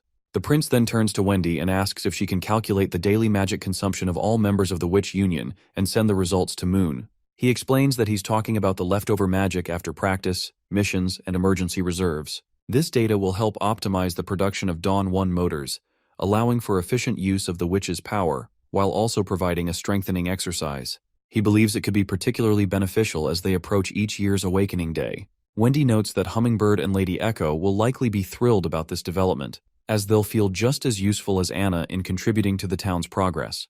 However, Wendy also reminds the prince that today is Lucia's Awakening Day, and suggests that everyone should take time to celebrate and stay by her side tonight. The prince apologizes sincerely, admitting that he had almost forgotten about Lucia's awakening day if Wendy hadn't reminded him. Wendy reassures him, mentioning that she has carefully recorded the history of every witch in a book so that no one will ever be overlooked. Prince then decides to prepare a feast tonight, where not only the entire witch union will be present, but he will personally join in the celebration as well. Later that day, as Lucia rests on her bed, the room is filled with warmth and chatter. All the witches are present, along with the prince. While sipping tea, the conversation drifts to how much easier surviving Awakening Day has become compared to the past, when it was a truly harrowing ordeal. Sister Scroll mentions hearing that Anna even slept through her Awakening Day. Not only did Anna handle it effortlessly, but she also achieved a high-tier ascension. Agatha marvels that if this had happened during the tequila era 400 years ago, people would have gone absolutely mad with excitement. The prince then turns to Agatha, questioning her about the work she's been handling. Agatha, with her usual nonchalance, reveals that the looming war is almost upon them, and the current workload is nothing compared to the pressure they're about to face. She adds that if they fail again, it won't matter whether she's well rested or not. But the prince shows optimism, promising that they won't fail. But Agatha is still not sure if being confident is enough to win against demons. Wendy then quickly cuts in to remind everyone that it's not the time to be talking about gloomy things. She then turns to Lucia and asks about her wish since it's her awakening day, and she's allowed to make one wish. Lucia is fascinated by the idea of her wish being granted. Just then, her younger sister, excited and full of energy, hugs her tightly and suggests she ask for some ice cream bread. However, Lucia gives her sister a playful wink over her head. She's not planning to waste her wish on something like that, and decides to save it for something more meaningful later. The prince agrees to let her postpone the wish, but he reminds her that wishes won't accumulate over time. Right at that moment, Nightingale notices that Lucia's awakening has begun. Suddenly, Lucia winces in pain, and the other witches quickly scramble to find ways to distract her and ease the discomfort. Despite their efforts, Lucia continues to feel the sharp pain, and her vision begins to distort. Even Nightingale begins to sense something unusual happening with Lucia. Before things escalate, Passy quickly steps in. Using her power, she extracts magic from Lucia to lessen the burden of the awakening and passes the extra power to Anna, hoping that it will help stabilize the situation. Anna starts channeling all the power she's receiving into the divine sigil. A while later, we see that Lucia has finally made it through the awakening. She hugs her sister, while the other witches are shivering from the cold. The extra power Anna was getting had to be released, so she ended up obliterating part of the wall in the process. Anna also looks a bit exhausted after releasing all that magic through the sigil. She had to drill a hole into the wall to safely release the spare energy away from everyone. But the prince looks deeply concerned when he sees the huge hole in the wall. It's not that the wall is broken, it's that he's not sure how to explain that blinding beam of light that probably caught the attention of everyone in the village. That's when Nightingale gets shocked, noticing that Lucia's magic has solidified too. The next day, just as the prince feared, the first person to come to him about the light is the money manager, Old Kut Baroff. But the prince reassures him that no one was hurt, so there's nothing to worry about. He tells him to spread the word that the light everyone saw yesterday came from the fourth prince capturing lightning from the sky, as he plans to illuminate the town for his citizens. Since the prince is already building electricity infrastructure around the town, it'll be easier to explain it to the townsfolk. Soon, they'll have a new divine source of power that can light up the town like it's daytime. We then see Carl coming to meet the prince, and not just Carl, but also Kyle, Sichi, Iron Axe, and his knight. They all have one thing on their minds: the light they saw last night. Iron Axe wants to know if that was an attack by the demons, while Kyle Sichi makes a wild guess that it was from the divine sigil. Once they get the assurance they need, they promptly start to leave. Lastly, the prince's sister comes to visit him. He nearly chokes on his tea when he sees her there, and quickly starts reassuring her about what happened yesterday. But it seems like his sister already knows what happened, though she's a bit more interested in why it happened. According to Miss Agatha's explanation, antiphase pain can be avoided in both awakenings and coming-of-age events through practicing abilities and exhausting their magic. This theory matches the rough logic they worked out themselves. Slumber Island has been fine following that method, but the question remains, why was Lucia affected by antiphase? However, Lily isn't too surprised. Since coming to Border Town, she feels like she's seeing high-tier awakenings every day. The prince then states that he has a hypothesis about Lucia. It might be the key to what happened. He notes that her academic performance has improved a lot recently. Apparently, Lucia White hails from a family of merchants in Golden Wheat City, so she already had a background in literacy and mathematics. Since she also has no trouble understanding natural sciences, her academic achievements have been excellent. While Tilly doesn't doubt the prince's claim that a deeper understanding of the world can lead to evolution, she's not sure how this relates to magic antiphase. The prince then highlights that, based on his observations of Lily, Leaf, and Moon, evolution also increases a witch's magic capacity. He believes this effect is closely tied to a witch's knowledge of their environment. They're connected in the same general framework, but when it comes to situational and isolated events, magic doesn't compare to knowledge. Moon is a great example.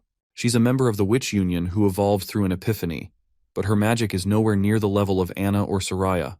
From what Tilly understands, the prince is saying that Lucia awakened and evolved at the same time. This caused her magic to double, triple, or even increase many times over, far beyond what she could handle. The prince acknowledges this, but adds that he doesn't think awakening and evolving are the same thing. Increases in magic capacity are generally categorized into 3 types: awakening day, coming of age, and evolving. While they may seem similar in their effects, he believes the first 2 are mandatory stages, whereas evolving is self-motivated. He points out that antiphase isn't present during evolving. If awakening and evolving were the same, Anna's rapid growth in magic would have killed her when she evolved. The prince hypothesizes that witches have a danger line for their magic capacity. When they exceed this limit, their bodies are plunged into extreme pain. However, with daily practice, this line can slowly be raised. That's also why witches are advised to deplete all their magic before awakening day, to prevent overwhelming their bodies with excess magic. In simpler terms, the prince believes that Lucia's magic increased far too much, and her overwhelming magic went past the danger line, causing the accident. He further explains that Anna might have suffered just like Lucia, but her magic capacity was already enormous. Because of this, her danger line was much higher than the average witch's. This also explains why Lucia returned to normal after Passy absorbed some of the violent magic. It never really belonged to Lucia in the first place. Tilly is amazed by all the hypotheses the prince has to offer. They explain a lot of things. She then asks him why magic can appear in so many different ways when it all comes from the same source, and why witches can only see the magic in the world once they awaken. The prince responds that magic only truly belongs to a witch once they accept it. Awakening can be seen as drawing magic to oneself, but ultimately keeping only a small portion, while evolution is about expanding that small portion. The more knowledge a witch has, the stronger they become when they evolve. This also makes sense because there's no limit to evolution. There's no end to learning more about the world. Suddenly, the princess gets curious and wonders how powerful the prince would be if he were a witch, given all the knowledge he has. But the prince quickly shakes off that thought. He really wants to personally experience what transcendence feels like, but he'd rather avoid paying the price. Princess Tilly then requests him if he can give her permission to bring some of his curriculum back to Slumber Island with her. The prince agrees to her right away, as it will be beneficial for him if the witches on the Slumber Island evolve as well. Besides, she is sister, so he possibly can't say no. This remark leaves her embarrassed, and an awkward silence falls over the room. She doesn't say anything afterward and quietly decides to leave. On the other hand, the prince regrets what he said. He realizes that he probably overstepped his boundaries. He doesn't think she'd be interested in him saying that, especially since she hasn't fully trusted him yet. But just before she leaves the room, Tilly turns to him and admits that she would have been more glad if he were not her real brother. Later, as the prince sits alone in his office, he keeps replaying the phrase in his mind Tilly had said. While he's spaced out, Nightingale suddenly appears in the room. Prince wants to know if Nightingale understood what Tilly meant by those words, to which Nightingale says she surely has no clue. The prince definitely doesn't want to interpret this the wrong way. After spending time with her this winter, he has a better understanding of her personality. He wonders if Tilly might be saying she doesn't want the fourth prince to return, or maybe she was commenting on how he pulled her into their relationship. Nightingale then points out that since he's not her actual brother, he shouldn't be worrying too much about it. Not to mention, she didn't need any powers to tell that he was lying. I mean, since he is not her real brother, why would he be comfortable giving his Natural Science 101 lesson? The prince gets embarrassed, but quickly clarifies that since this winter will last a few more months, making a copy of his book won't hurt him. Besides, he is 100% sure that his sister has practically memorized its contents already.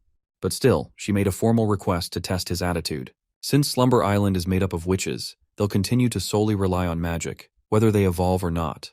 But he proudly claims that he is different. This knowledge can bring both witches and mortals to greater heights, because he relies on everything, not just magic. Later we find ourselves outside, where poor Lucia has just made her way into the facility. Anna is there too, and she makes sure to warm the poor girl up. Afterwards, Lucia looks at the table and notices various parts scattered around, then asks Anna what she's making. Anna explains that some parts are for new firearms, and the prince said he hasn't succeeded yet, so he'll need more testing. She then asks about the prince, and Lucia says he had some other business to take care of, so he'll be late. He will surely come since he also wants to get familiar with her new abilities. Anna is just glad to see that Lucia is making progress too. She promptly hands Lucia a metal piece and tells her to demonstrate her new abilities. Lucia grabs the metal piece, and as soon as she activates her magic, she finds her consciousness somewhere else entirely. She sees a lot of different colors on the surface of the metal she's holding. She's sure these aren't the tiny atomic particles the prince was talking about.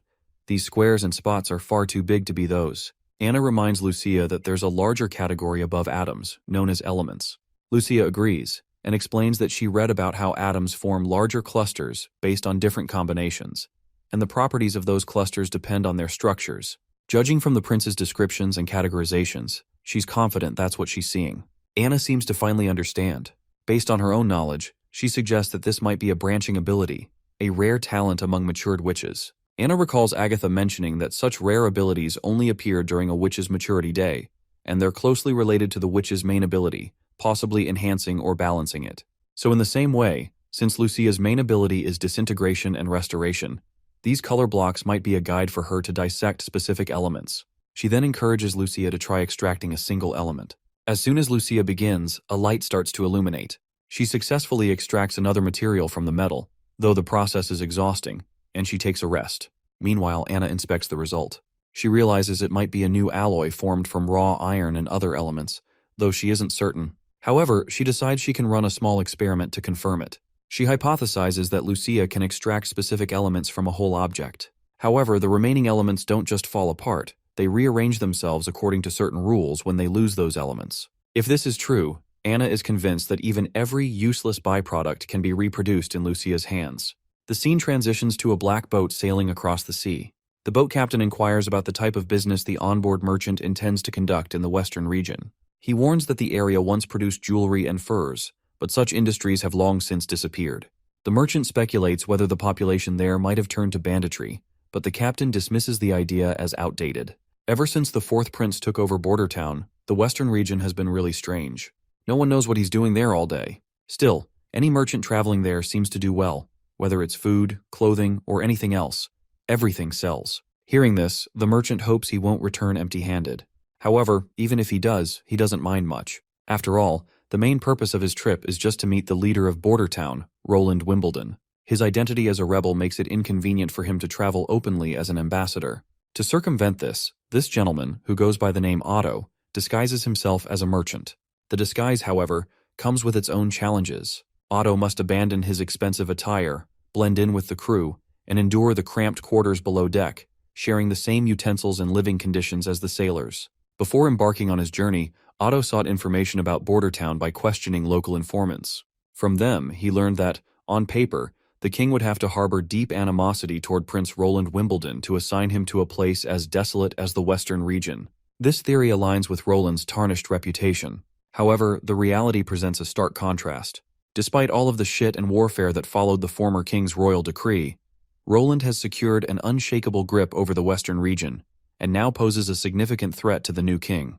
Among the common folk, some claim that Roland has fallen to the devils, others say he actively recruits witches. Yet for Otto, neither of these allegations matter, so long as Roland holds a grudge against the church. In that regard, Roland is far more palatable to the Kingdom of Dawn than Timothy. As soon as the ship reaches the shore, Otto is utterly baffled by the sight before him. He can hardly believe his eyes, questioning if he has indeed landed at Border Town's piers. The structures before him dwarf even the piers of Grey Castle's capital, which are only half as large. Furthermore, the enormous ships docked there seem far too massive for traditional rowing. The sight is nothing short of extraordinary. Beyond that, Otto notices organized cargo checkers at work and discovers that there are no toll fees, a concept that seems entirely absurd to him. As the carriage makes its way through the bustling marketplace of Border Town, Otto's astonishment only grows. Among the stalls, he notices peculiar products that he has never encountered, not even in the Kingdom of Dawn. While Otto marvels at the market's unique offerings, the scene shifts to Ash and Andrea walking through the same marketplace. Andrea appears indifferent to her surroundings and pays no attention to Otto. However, Otto immediately recognizes Andrea and calls out to her. Hearing her name, Andrea turns around and, upon seeing him, recognizes him just as quickly. Later, the group heads to a nearby motel to catch up. Otto is overwhelmed to meet Andrea again, having believed for years that she was dead. While they talk, Otto notices Ash and inquires about her. Ash promptly introduces herself and, with curiosity, asks Otto how he knows Andrea. The man formally introduces himself as Otto Lux from the Kingdom of Dawn, explaining that he has known Andrea since childhood. He reveals that his sister Belinda, a member of the Toccata family, and the Prince of Dawn, His Highness Appen Moya, were all close friends with Andrea. Upon hearing these notable names, Ash quickly recognizes that Otto must belong to a privileged class, and asks why he had assumed Andrea was dead. Before Otto can respond, Andrea interrupts. She firmly states that Belinda and Oro were correct. The young lady of the Quinn family is, in fact, dead. Otto is left bewildered, unable to comprehend why Andrea would say such a thing. To understand her statement, it is crucial to know the context. In the city of Glow, the top three noble families, Toccata, Quinn, and Lux, were considered the king's most trusted partners. For generations, these families held key ministerial positions in the royal court, shaping the kingdom's governance and legacy. The Quinn family's daughter, Andrea, was renowned for both her beauty and her prestigious background, making her the object of many suitors. Otto and Oro were no exception, each vying for her attention in their own way. But everyone was taken by surprise when Andrea's horse-drawn carriage lost control and tumbled down the mountain during a spring vacation. After a long and arduous search, they finally found her broken and battered corpse. However, Andrea quickly interrupts, revealing that it wasn't an accident. She then promptly discloses what happened 5 years ago. Apparently, the carriage accident was orchestrated by the Quinn family. Her father had discovered her identity as a witch, and once he learned the truth, he immediately arranged the staged accident to fake her death and smuggle her out of the kingdom. Eventually, Andrea settled in the northern region of Grey Castle, where she met Tilly. After hearing the truth, Otto reflects that the accident may have been for her own good, as it ensured her safety, given that the church was actively hunting witches. But Andrea does not share this view. She is annoyed that her father never bothered to ask her opinion. He didn't care about her feelings. His only concern was to dispose of her as quickly as possible. With that, Andrea decides to leave. After all, the Quinn family's young lady died 5 years ago, and she no longer knows anyone named Otto. However, Otto reminds her that Oro still places flowers on her tombstone every year, as he is unable to forget her. But for Andrea, this is simply emotional baggage. She believes that Oro will eventually move on, just as she has. Despite this, Otto doesn't want her to leave just like that. The scene then transitions to Bordertown Castle, where Anna reveals to the prince that Tilly's 20th birthday is approaching. She asks the prince what he plans to gift her. Unsurprisingly, the prince doesn't even remember that Tilly's birthday is coming up. The fourth prince's memories are mostly filled with mischief, and he has never bothered to retain any memories of such occasions. You see, Tilly represents a dark period in the fourth prince's history, and anything related to her is buried deep in his memories. This is likely because she was the youngest child, and the king always held grand ceremonies for her birthday when he was alive. Even Timothy, who was spoiled the most, did not have that luxury. When Tilly came of age, all 4 regional leaders rushed to the capital to honor her. She even received gifts from Dawn Wolfheart and Eternal Winter. Timothy and Garcia were envious and wanted to teach her a lesson. Of course, the fourth prince was too cowardly to participate with his older siblings in this mischief, so he has no real memory of what happened. In the end, the older siblings poisoned the bear, and it died. Ironically, it was her favorite gift. Since he has no memories of her, the prince isn't sure how to approach the situation. But there is one thing on his mind. He decides to draw a bear and hopes to use Anna's abilities to pull off the gift he wants to give her. When the day of Tilly's birthday arrives, the prince shows up at her room with a giant gift box in his hands. Not only that, but he is also preparing to host a grand feast for her birthday celebration. Tilly is quite bewildered by this gift, as Roland has never given her anything before. He admits this is true, but quickly reminds her that he once gave her a goose feather quill. Regardless, he urges her to unwrap the gift.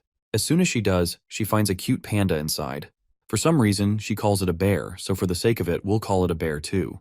Tilly gives the toy a hug, sinking into its softness and feeling incredibly cozy. If you want to know the story behind this creation, here it is. The fur of the toy was crafted by Soraya, and its canvas was made from a wolf cub's hide from the north. It is incredibly soft, and the design was entirely inspired by pandas from the prince's past life. You see, pandas are an ancient creature that has survived solely due to their cuteness. They are a common, universally beloved gift, and their charm is unparalleled. Well, it indeed looks like a panda, but since Tilly has never seen one, she assumes it's just a bear with unusual colors. The prince asks her if she finds it ugly, to which she quickly replies no. The prince then reveals that it's called a panda and is very popular. Tilly curiously asks if it's from another world. The prince agrees and explains that it's more than just a huggable plush. He urges her to pinch its neck. As soon as Tilly does, the panda activates. Its limbs begins to move, and she falls flat to the ground. The prince swiftly deactivates the panda and apologizes, explaining that he implanted an electric motor and gears inside to power its movements. He further elaborates that the motors inside are miniature versions of the Dawn 1 motor. Even if Tilly doesn't use it frequently, the panda can continue moving for 3 to 4 months on its current setup. He adds that the toy will stop moving once she pinches its neck again, making it perfect for her to take back to Sleeping Island. Although Tilly is fond of the gift, she can't help but ask why he would give her something like this. The prince responds with a question of his own, asking if she remembers what happened when she came of age. Tilly quickly remembers the incident and questions her brother if he poisoned her bear. The prince reassures her, saying it wasn't him, but rather Timothy and Garcia who were responsible. He admits, however, that he also bears some responsibility. If he had reported their mischief to his father earlier, it might never have happened. As the two siblings are catching up, a knock sounds at the door. Before opening it, the prince wishes Tilly a happy birthday and encourages her to put aside any unpleasant memories. This gesture leaves Tilly feeling slightly flustered. Meanwhile, on the other side of the door, Andrea and Ash are butting heads, each arguing about who arrived first to greet Tilly for her birthday.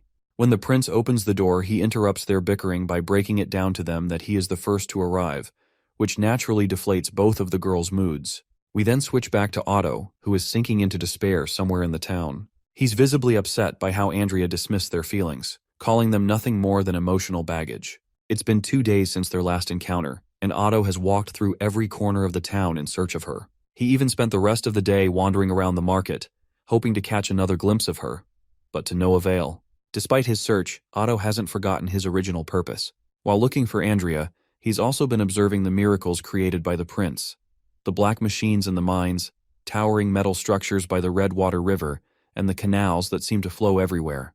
The entire town is incredible, and Otto can only record as much as he can for now, planning to pore over the details later. Suddenly, someone approaches Otto and questions whether he's a merchant. The dejected man is clearly not in the mood to respond, but the knight sternly states that they've received reports suggesting he might be a spy. They request that he put his hands behind his back and follow their instructions. He's warned that if he resists, they cannot guarantee his safety. When Otto reveals his true identity as an aristocrat from the Kingdom of Dawn, it's already too late for him.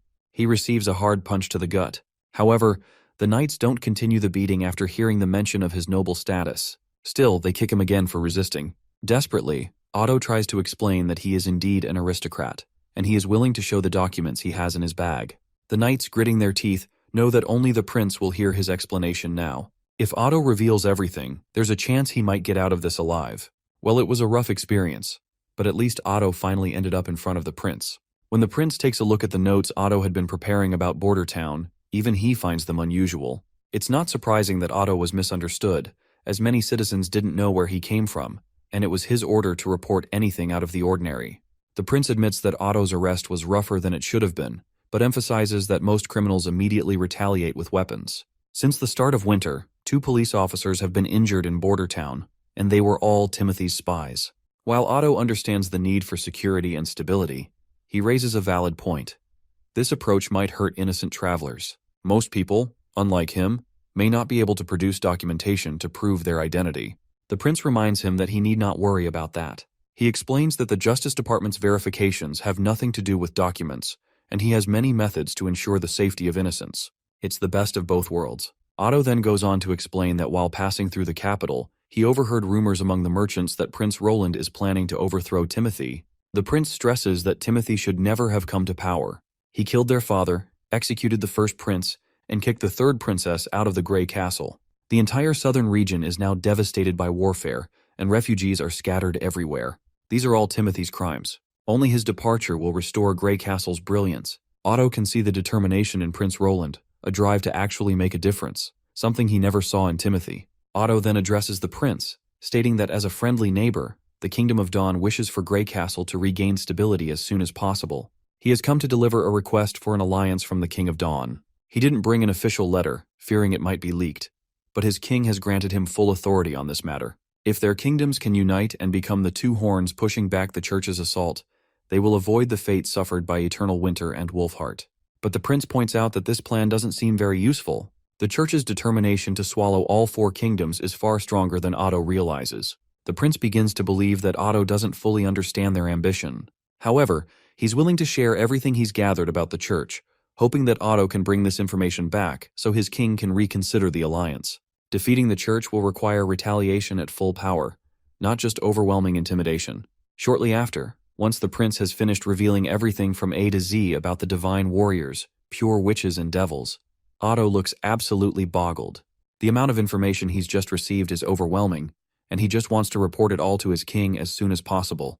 The prince reminds him that this information is closely tied to the life and death of both kingdoms, so it's incredibly important. He further stresses that they don't have a lot of time. The scene then shifts to Andrea, where Xavi reports that Otto is about to set sail soon.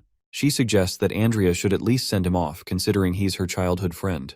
But Andrea refuses to meet him.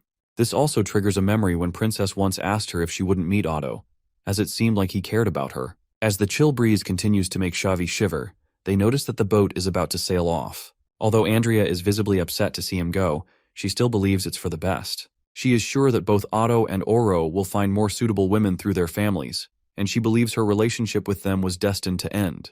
With that, she silently says goodbye to him without meeting him for the last time. Later, the prince walks into the facility where Anna is experimenting. He's finally here to see how much progress Lucia has made with her abilities. While Anna warms his hands, she reminds him that she's already successfully fractured new gun barrels and interlocking mechanisms based on his blueprints. However, she thinks some of the designs could still be improved, particularly one part.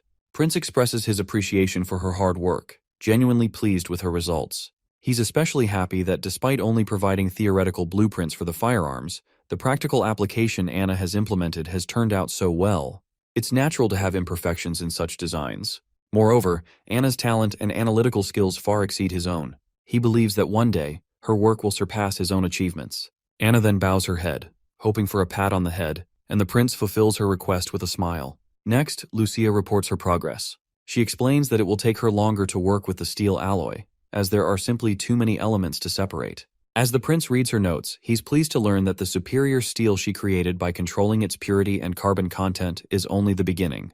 With the various elements now at their disposal from the northern mines, he knows the work ahead will be difficult, but he's willing to try whatever it takes. He then asks to see the tests Lucia conducted, and she promptly presents them. I have already dragged this part out a bit, so let's summarize the next part. Agatha is also working on her project. She's in the process of creating nitrogen, while Soraya's task is to make containers to seal it. With all these components, the prince is planning to eventually create a light bulb. It's the dead of night, and everyone has gathered outside in the courtyard, yet no one seems to have any clue what the prince is planning. Wild guesses float through the air as the crowd murmurs in confusion. Then, with a single press of a button, the prince debunks all the wild guesses when the bulb lights up to life. The sudden brightness is blinding, and even lightning has to shield her eyes from the sharp glare. The crowd gasps in awe, and the prince explains to everyone that this is a light bulb. Unlike candles, it won't be extinguished by the wind, and unlike bonfires, it requires no maintenance. From this day forward, the entire town will have access to lights like this. Anna then announces Sister Moon is the true hero of the hour. It is thanks to her efforts that they are able to see light in the night. Some days pass, and the town is bustling with activity despite the harsh winter. The townsfolk are busy clearing snow from the roads, and life seems to move forward smoothly. However, beneath the surface, shady dealings take place as goods are exchanged illegally in secret corners of the marketplace. In the middle of one such illicit transaction, the town's officers raid the scene. One of the shady businessmen is quickly captured, but the other attempts to flee with his goods. His escape is short-lived, however, as he stumbles upon Wade, who promptly arrests him. Later, the two men are brought before the prince. With a cold, commanding tone, the prince demands they reveal their schemes. He warns them that any attempt to lie will result in harsher punishments. The bald man is the first to speak. Nervously, he admits that he had taken some wheat he purchased from the city hall and ground it into rough flour. He then mixed it with wild vegetables and baked it into bread to sell at the market. He insists that he was trying to stay within the law, as the prince had allowed the sale of foodstuffs other than staples. It was a small business that earned him a few silvers each month, just enough to get by without starving. The older man further explains that he couldn't afford to spare any more grains, so he sought out farmers who hadn't sold all of their produce to the city hall. Desperation drove him to buy directly from them, skirting the centralized distribution system. The guy with the yellow head quickly admits to his crime as well. He confesses that he sold grains illegally because he had no other choice. He claims that the city hall officials refused to purchase all of the wheat as promised, leaving farmers with surplus grain and no income. Selling the excess was the only way he could survive. This seems like a serious matter for the prince. Despite the repeated warnings about the illegality of privately selling staple food, some people still take the risk for extra money. However, the prince is more concerned with the city hall officials not buying up all his crops. To address the issue, the prince directly questions the city hall representative, asking if they refuse to buy the crops. The representative respectfully explains that City Hall didn't stop purchasing after the harvest, but prices were adjusted based on the quality of the wheat. At first, the price was nearly identical to the old rate. But when winter set in, most farmers didn't have proper storage facilities and were living in temporary shelters. As a result, the quality of the wheat they had plummeted, often becoming moldy, so the price had to be reduced. Most of the grain City Hall received was either wet or moldy, making it impossible to store further. As a result, City Hall halved the price. Yellowhead's face goes pale.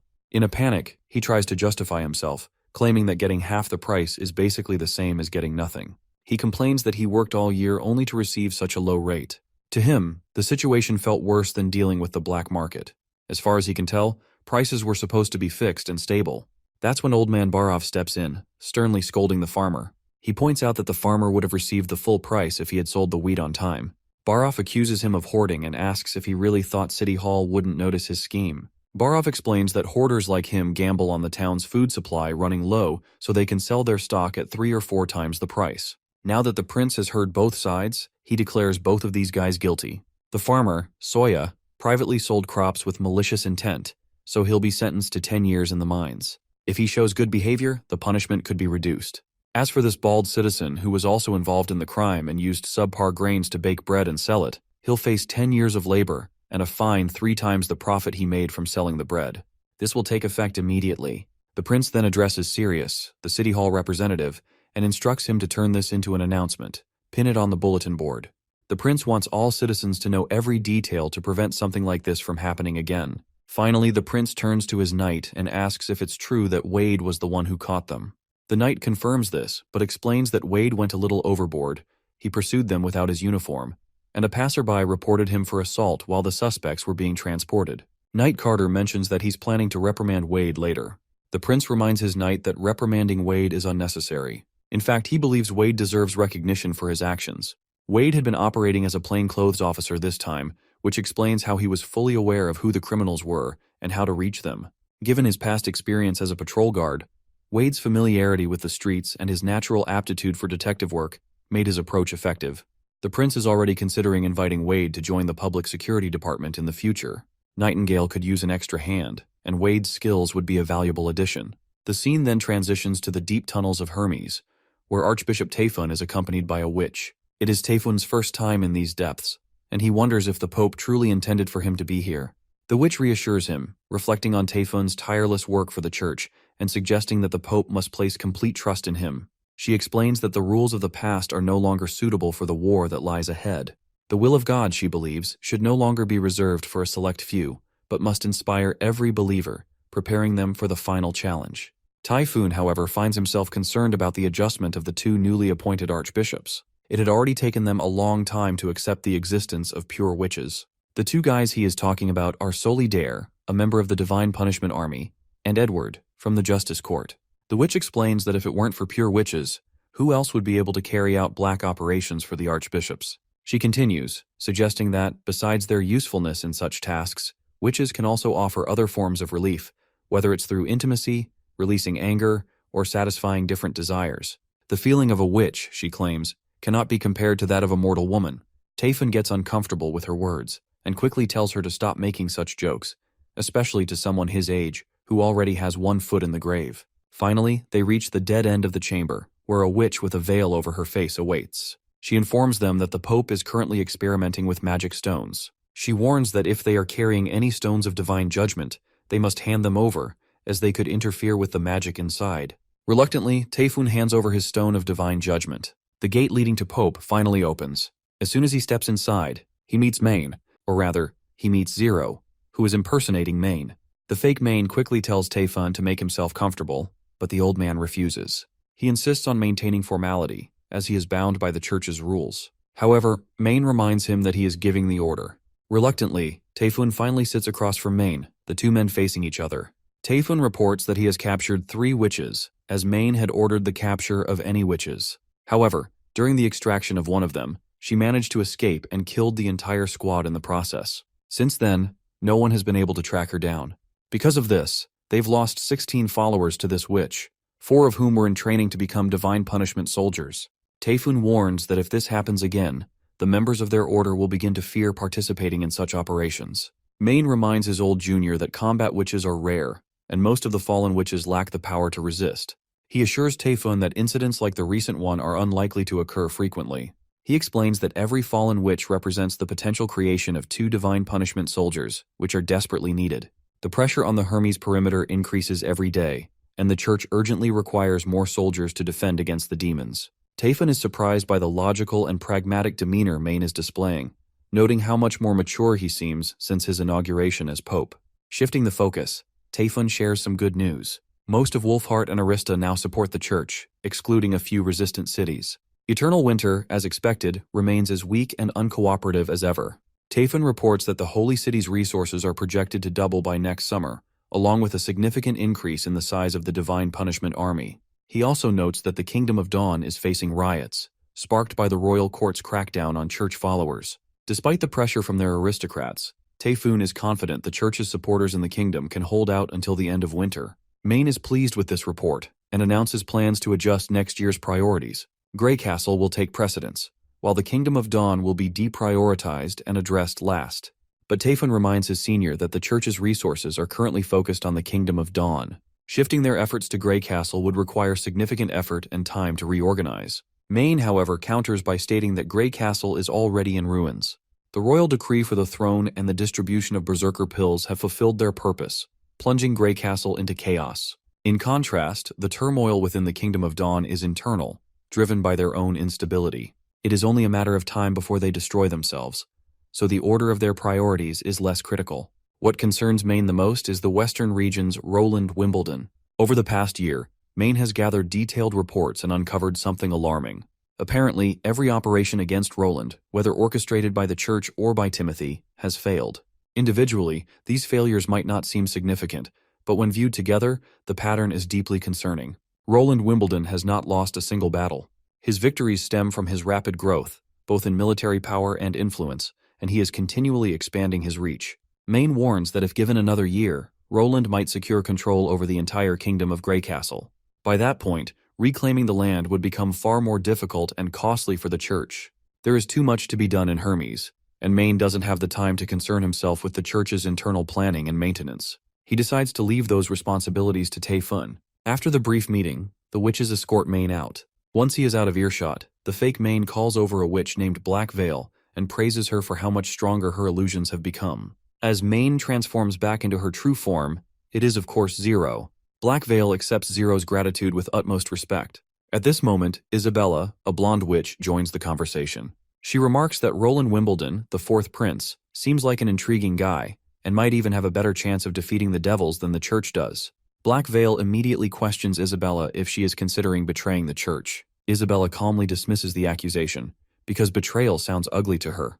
She explains that the church's ultimate purpose is to ensure humanity's survival through the divine war. If someone else can achieve that, she doesn't mind who it is. Zero quickly silences them both. She acknowledges Isabella's argument, but stresses that the divine war is about more than survival. It is about becoming God's chosen child. To earn God's smile, Zero declares that she must win this war herself. The scene transitions to this bearded old man of the Eltec family, whom I forgot the name of, but he is father of Furlan, and he claims to be a descendant of Agatha. He questions his son, Miso, about where he is headed while wearing armor. Miso confidently replies that he is going to join Lord Mead EE in his campaign to earn glory and secure territory. He explains that Lord Mead E has gathered most of the Western region's aristocrats at his castle, where he presented King Timothy's decree. The decree promises an increase in both status and land to anyone who aids in taking down Longsong Fortress. Miso lists several notable families who have already pledged their support without hesitation. The first is Lady Millicent of the Wild Rose family, the second is Lord Cavan of the Maple family, and lastly, Lord Manoa of the Leaping Wolf family. The fool of a son assures his father that he will prove himself to be better than his brothers by bringing glory to their family. However, his father quickly reminds him of Duke Ryan's crushing defeat. But Miso seems indifferent, and confidently states that this time is different. Timothy has provided them with snow powder, a weapon just as powerful as the one used by the 4th prince. He also mentions hearing rumors that Lord Mead E has something even stronger in reserve. Miso declares that the battle will begin soon. With that, the fool of a son departs, hoping to bring glory to his family, unlike his brother Ferlin, who is now a puppet of the fourth prince. The father can't help but feel disappointment. No matter how strong Timothy or his armies may be, they're no match for Roland. The old bearded man learned this firsthand when he met Prince Roland recently. Roland is an intelligent and compassionate leader, unlike the rest. The old man reflects on his own family, Ferlin, Eileen, and Lady Agatha, all of whom live in Border Town. He orders his butler to leave for Border Town immediately and report this news to the prince. He doesn't care how the butler gets there, he just wants the message delivered as soon as possible. A few days later, we meet an angry Roland, who has just received a distressing message from Ambassador Petrov, who is currently stationed at Longsong Fortress. Apparently, the four families of the western region have rebelled, and Roland isn't sure who is backing them up. Knight Carter explains that these families must have been planning this for a long time. The aristocrats likely have a new patron or leader, one who has united them for the first time. Iron Axe suggests that it must be Timothy backing the rebellion, but Prince Roland is also certain that it wouldn't be surprising if the church is involved instead. Looking at the Dragon Cliffs, Roland notes that an attack on the western region is only a matter of time.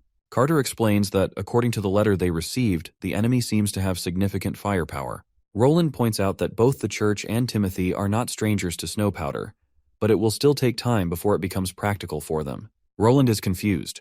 Even if they have a powerful patron, there's still the issue of distance. Border Town is the closest to Longsong Fortress, so why would they think they can defeat the First Army? Nightingale also adds her 2 cents, suggesting that the enemy's confidence likely stems from the ongoing demon months and the major roads being shut down due to the weather. They're still facing constant demon attacks, and to them, this chaos is the best guarantee for success. Prince Roland commands Iron Axe to mobilize the First Army, taking 500 soldiers and leaving tomorrow morning immediately. He orders Iron Axe to bring 6 cannons, and gives him full discretion to make further plans as he sees fit. He then instructs Carter to stay behind and defend Border Town. Naturally, this suggestion doesn't sit well with Carter, but Roland reminds him that the demons are a bigger threat than the aristocrats. He needs Carter to hold the town while he's away. This time, Roland plans to bring the witches with him. Nightingale quickly pledges to go anywhere he leads. Roland explains that his original plan was to expand slowly, gradually absorbing the elite territories. But the rebellion has given him an opportunity to seize land and labor beyond the fortress, and this time, he won't be lenient. The scene cuts to the butler of the Eltek family, who instructs the boatman to take him to Border Town, promising a handsome reward from the Eltek family. However, the boatman simply replies that it's not about the money. His boat is just a simple hull with no roof to block out the snow. In these temperatures, it will take him several days to reach Border Town, as they will freeze in the boat long before they arrive. The butler asks if there is anyone who can take him instead. The boatman clarifies that only a large sailboat from the fortress is capable of handling such a journey. Just as the butler begins to despair, a giant boat looms in the distance, followed by a whole fleet of ships, all led by Prince Roland himself, making his way to Longsong Fortress. Lightning appears and reports to the prince that the enemy is mainly concentrated in the ruler's castle. There are still some guards fighting, but they can't hold out for much longer. She reports that there are around 200 enemies, and the first wall has already been lost. The enemy seems to have something similar to muskets, but they are completely different from their own. She also informs the prince that Ambassador Petrov is frightened because his family was attacked, and he quickly pulls his father into the castle for safety. However, the rest of his family is gone. The duke's wife and the rest were captured and killed to force his surrender. Lightning had assured Petrov that the prince is on his way, but Petrov made only one request. When the prince asks what the request is, Lightning replies that Petrov wants to make the enemy pay with blood. The prince is unsettled to hear this. The aristocrats have an unspoken rule never to harm a duke or someone of higher rank. But now, the 4 rebelling families seem to have shattered that pride. It must be because of the Honeysucker family's support for him, along with orders from their patron. Prince Roland instructs Lightning to relay his orders. Aside from the witches who will be fighting at the walls, everyone else will rush directly into the city and seize the piers. While the soldiers at the fortress are doing their best to fend off the enemy, the invaders continue to infiltrate the walls. Longsong Fortress soldiers try to shoot their bullets, but the enemy soldiers are equipped with bulletproof shields, and the poor soldier is quickly overwhelmed and defeated. Just when it seems like they're done for, someone crashes through the enemy ranks like a meteor, and it's none other than Maggie and Ash, ready to lend a hand to the struggling soldiers. The soldiers, still terrified by the sight of the witches, are taken aback. Maggie notices the injured soldiers and immediately takes one to Nana for healing. The soldier on the ground, still in disbelief, wonders if this witch is really here to save them. Ash responds positively, stating that she's here under Prince Roland Wimbledon's orders. The soldiers remain stunned, still processing the fact that it would have taken at least 3 days for them to get here from Border Town. How did the prince know the aristocrats were attacking? Ash, however, states that she doesn't have time to answer his question. In front of her are the enemy soldiers, and she's itching to obliterate them. The enemy soldiers laugh, amused by the sight of a woman defending the wall. But their laughter is quickly silenced when Ash swings her heavy blade and cleaves through several soldiers in a single swing, taking their heads with it. The soldiers watch in absolute awe as Ash continues to obliterate the invaders, cutting them down left and right. Once the area is cleared, Ash orders one of the surviving soldiers to gather the rest of his comrades at the wall, assuring him that someone will pick them up later. With that, Ash leaps off the giant wall, crashing down on the soldiers below, sending them scattering like matchsticks. As soon as she starts swinging her sword, it's clear that the soldiers' fate is sealed. Meanwhile, Jacques Meade, who is leading the rebellion, is fascinated that the Honeysuckle family has retreated to the topmost floor of the fortress. Despite being under constant attack for a full day, they're still holding out.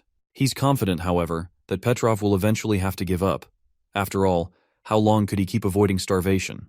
Jacques Meade reflects on the secret letter from Timothy, which mentioned that if they can capture Longsong Fortress, the royal army will join them and destroy the traitorous King Roland. Once the snow melts, the western regions would be left for him to manage once Roland is defeated. One of his knights reports the state of the battle and asks if they should switch to phalanxes. Of course, Jacques Meade quickly gives the green light. He's sure that the small muskets Longsong Fortress is using will be useless against Timothy's phalanx. Jacques Meade imagines how satisfying it will be to send Petrov's head to Roland, but it looks like his dreams are going to be just dreams at the end. Another subordinate reports to Jacques Meade that something strange is happening at the West Piers. He claims to have heard chugging noises, and when he sent 2 teams to investigate, neither has returned. Jacques Meade, still as arrogant and blinded by his misplaced confidence, dismisses the report with a mocking tone. He asks if it's not just some hobo snoring or something. But his subordinate tells Jacques Meade that only a titan as tall as a wall could snore that loudly, making it clear he's not joking. Meanwhile, at the piers, one of the soldiers looks around with the fire torch in his hands. He can't see anyone around, and worst of all is that the entire area has plunged into darkness with no torches burning. But soon enough, the air is filled with the sounds of bullets, and enemy soldiers drop like flies. Leading the charge is none other than Prince Roland Wimbledon, and his face is a mask of pure fury. When one of the soldiers returns to Jacques Meade to report what's happening at the piers, the poor man is stomped on by Jacques Meade in a fit of rage. The stubborn leader refuses to take the situation seriously. He dismisses the idea that the Prince Roland is marching with thousands of soldiers. The soldier tries his best to convince Jacques Meade, explaining that Duke Rampart's men were hit by a relentless barrage of gunfire. He points out that the darkness was filled with countless sparks, and the shooting didn't stop for even a second. Jacques Meade asks where Duke Rampart is and what happened to the Wild Rose and Leaping Wolf families. He demands they be brought here immediately. But then, the soldier delivers more bad news that those families have already retreated from the battlefield along with their men. Jacques grits his teeth in sheer frustration. He's so stubborn that he refuses to accept the truth. Instead, he convinces himself that the soldier must be exaggerating, likely shaken by the barrage of gunfire. Jacques reasons that muskets might be powerful, but their range is no more than 40 paces, and their reload speed and accuracy should be pretty slow. Even if the enemy troops are equipped with those weapons, he's confident that if they gather all their knights and charge during the reloading phase, they could overwhelm them. The remaining soldiers and servants could then swarm the enemy forces, giving them a chance to defeat them. Jacques orders his knights to call in the phalanx team, planning to advance behind their shields while the musket infantry follows. Not long after, a horde of enemy soldiers marches against our side of soldiers. The firearms enemy is equipped seems massive and terrifying at first glance. But as terrifying as it might be, it's clear their weapons still rely on outdated methods. Each shot takes forever to fire because the fuse has to burn completely to trigger the explosion, just like an old-school bomb. Time isn't something these guns have, and our soldiers take full advantage of that. With just a press of the trigger, they unleash a barrage of bullets, mowing down all the enemy soldiers in the front line. The enemy keeps getting hit, one after another, while Jacques Meade can only watch the scene in front of him, seething with anger. But anger doesn't win battles. In the end, he meets his fate, dead on the ground, surrounded by the soldiers who followed their foolish leader to their death. The prince makes his way to Petrov and his father in the castle. As soon as they see him, they drop to their knees in respect. But the prince quickly tells them to rise, praising them for holding out until the last minute against the 4 rebellious families. He promises that those families will pay dearly for their betrayal. Petrov, however, is consumed with guilt. He's deeply disappointed in himself for failing to protect the fortress for the prince, and the weight of this failure brings him to tears. But the prince simply tells Petrov to rise, emphasizing that he has done nothing deserving of blame. Deep down, the prince acknowledges the truth. You see, Petrov isn't cut out for battle. This rebellion and the earlier loss of the fortress only prove it. But that doesn't make Petrov useless, far from it. He's a natural when it comes to management, business, and seizing opportunities. While Petrov may not be a commander or capable of defending himself against military schemes, that doesn't mean he isn't a good ruler. In fact, the prince is already thinking of giving him a place far from the bloodshed of battle, where his talents for leadership and commerce can truly shine. The prince tries to reassure Petrov, explaining that this rebellion had to have been orchestrated from top to bottom. The enemy disrupted the order in the western region to steal what wasn't theirs. They committed horrific crimes, killing civilians from every class. Today, countless citizens have lost their families and homes. But the prince makes it clear that he doesn't plan to let those bastards win. He acknowledges that Petrov's resistance kept the fortress from falling into an even greater disaster. The bravery and courage of everyone here are worthy of the highest praise. However, the prince reminds them that the battle isn't over. The rebels are running as fast as they can, and now is the time to strike back. The prince vows that no enemy will escape justice, whether they're hiding in the territories of the four families or even in the capital. The mastermind behind this rebellion will be held accountable. Starting tomorrow, the prince declares, the First Army will march to conquer the rest of the western region outside Longsong Fortress. Any aristocrat who dares to resist will be dealt with on sight. He orders his army captain that he wants the western region to be unified by next week. Iron Axe salutes the prince, acknowledging his orders. And it's not just him. All the soldiers stand tall and salute their lone prince, recognizing him not just as a leader, but as their king. The scene transitions to René Meade, the younger brother of Meade Jacques, the same cocky sucker who got killed because of his cockiness in the battle. René has been locked up behind bars by Jacques because he refused to rebel against the prince. René is also Petrov's closest friend, making it impossible for him to attack someone he holds so dear. Years ago, when Duke Rayan was defeated, it was Petrov who saved René from prison. From that moment on, René abandoned any ambition to challenge Jacques for the position of family head. All he wanted was to become one of Prince Roland's knights. Now, trapped in the cell, René sees clearly the mistake his brother has made by rising against the prince. Suddenly, his sister arrives, carrying food for him. Her first question is about Petrov, especially since she has feelings for him, so naturally, she's worried. But before René can answer, the entire palace begins to shake. Moments later, soldiers from border town barge in. Standing before the siblings is Iron Axe. He looks directly at René and asks if he is René Meade, the second son of the Elk family. Before René can respond, his sister answers the question, confirming his identity. Iron Axe then reveals his purpose. He has been sent by Prince Roland Wimbledon to find them. He adds that Petrov has personally requested to see both René and his sister. The scene shifts to Longsong Fortress, where the prince is inspecting the firearms used by the enemy soldiers. As far as he can tell, these so-called guns don't even qualify as firearms. They lack a trigger or firing mechanism, and are little more than metal pipes with open ends. As the prince reflects on this, Iron Axe enters the room, accompanied by René Meade and Aurelia Meade. The siblings promptly bow to pay their respects to the prince. The prince quickly commands them to rise and begins by revealing something important. Before he ordered Iron Axe to march on the Elk family's territories, Petrov had assured him that René would never participate in Jacques Meade's rebellion, so the prince is relieved that this turned out to be true. He reminds René of the devastation caused by his brother's rebellion, which was supported by the other families. Countless civilians were killed, 2 cities were destroyed, and Petrov's family was murdered to force him into surrender. The prince sternly tells René that if he had stopped his brother, Longsong Fortress might have been spared from this tragedy. He makes it clear that everyone who participated in the rebellion will face justice, and every rebel will be punished for their actions. However, the prince reassures René that no harm will come to those who are innocent. He also promises that the Elk family will not face extinction as long as they remain loyal. First, the prince informs René that Jacques Meade has perished during the rebellion. He then asks René if he would like to inherit the title of Earl and serve under him. René bows his head without hesitation and pledges his loyalty right away. Turning to his friend Petrov, René apologizes for the pain caused by his family's actions. However, Petrov quickly reassures him that none of this was his fault. René reflects on earlier times from the earlier chapters, the time when he once proposed that Petrov marry his sister. René is fascinated that the bond they share as friends has not weakened in all those years. Afterwards, the mission to unite Western Region continued. The rebels stood no chance against the prince's first army. The outcome of most battles was decided in a single firefight, with the rebels crumbling before they could even reload their primitive weapons. They fell apart like a sack of potatoes. The First Army spent most of its time pursuing the rebels and conquering territories. They captured one stronghold after another, day by day. The Elk, Leaping Wolf, and Wild Rose families were the first to fall. However, the campaign stalled when the army reached the Maple family's palace. The soldiers encountered an unexpected obstacle: a moat surrounding the palace. 2 soldiers were injured in an initial attempt to approach, and it became clear they couldn't fight effectively while the enemy maintained the high ground. If they wanted to breach the gate, they would have to attack from the bridge, but that was heavily guarded and under constant watch. The commander, whose name escaped my head, lamented not having the artillery team with them. A few well-placed cannonballs could have easily shattered the gates and resolved the siege. Iron Axe highlights an important detail. Reports indicate that the Maple family didn't contribute many soldiers to the rebellion, and their earl didn't even show up.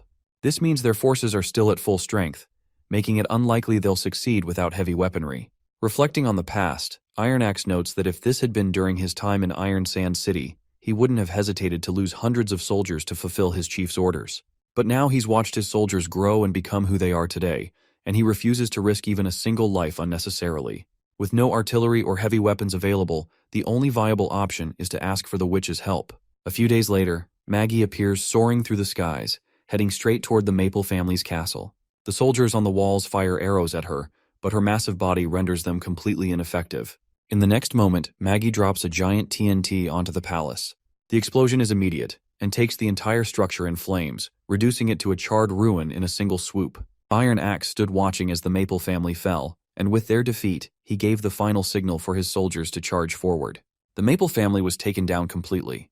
By the time Iron Axe returned to Longsong Fortress, it was the 6th night, and the entire western region was finally under the prince's control.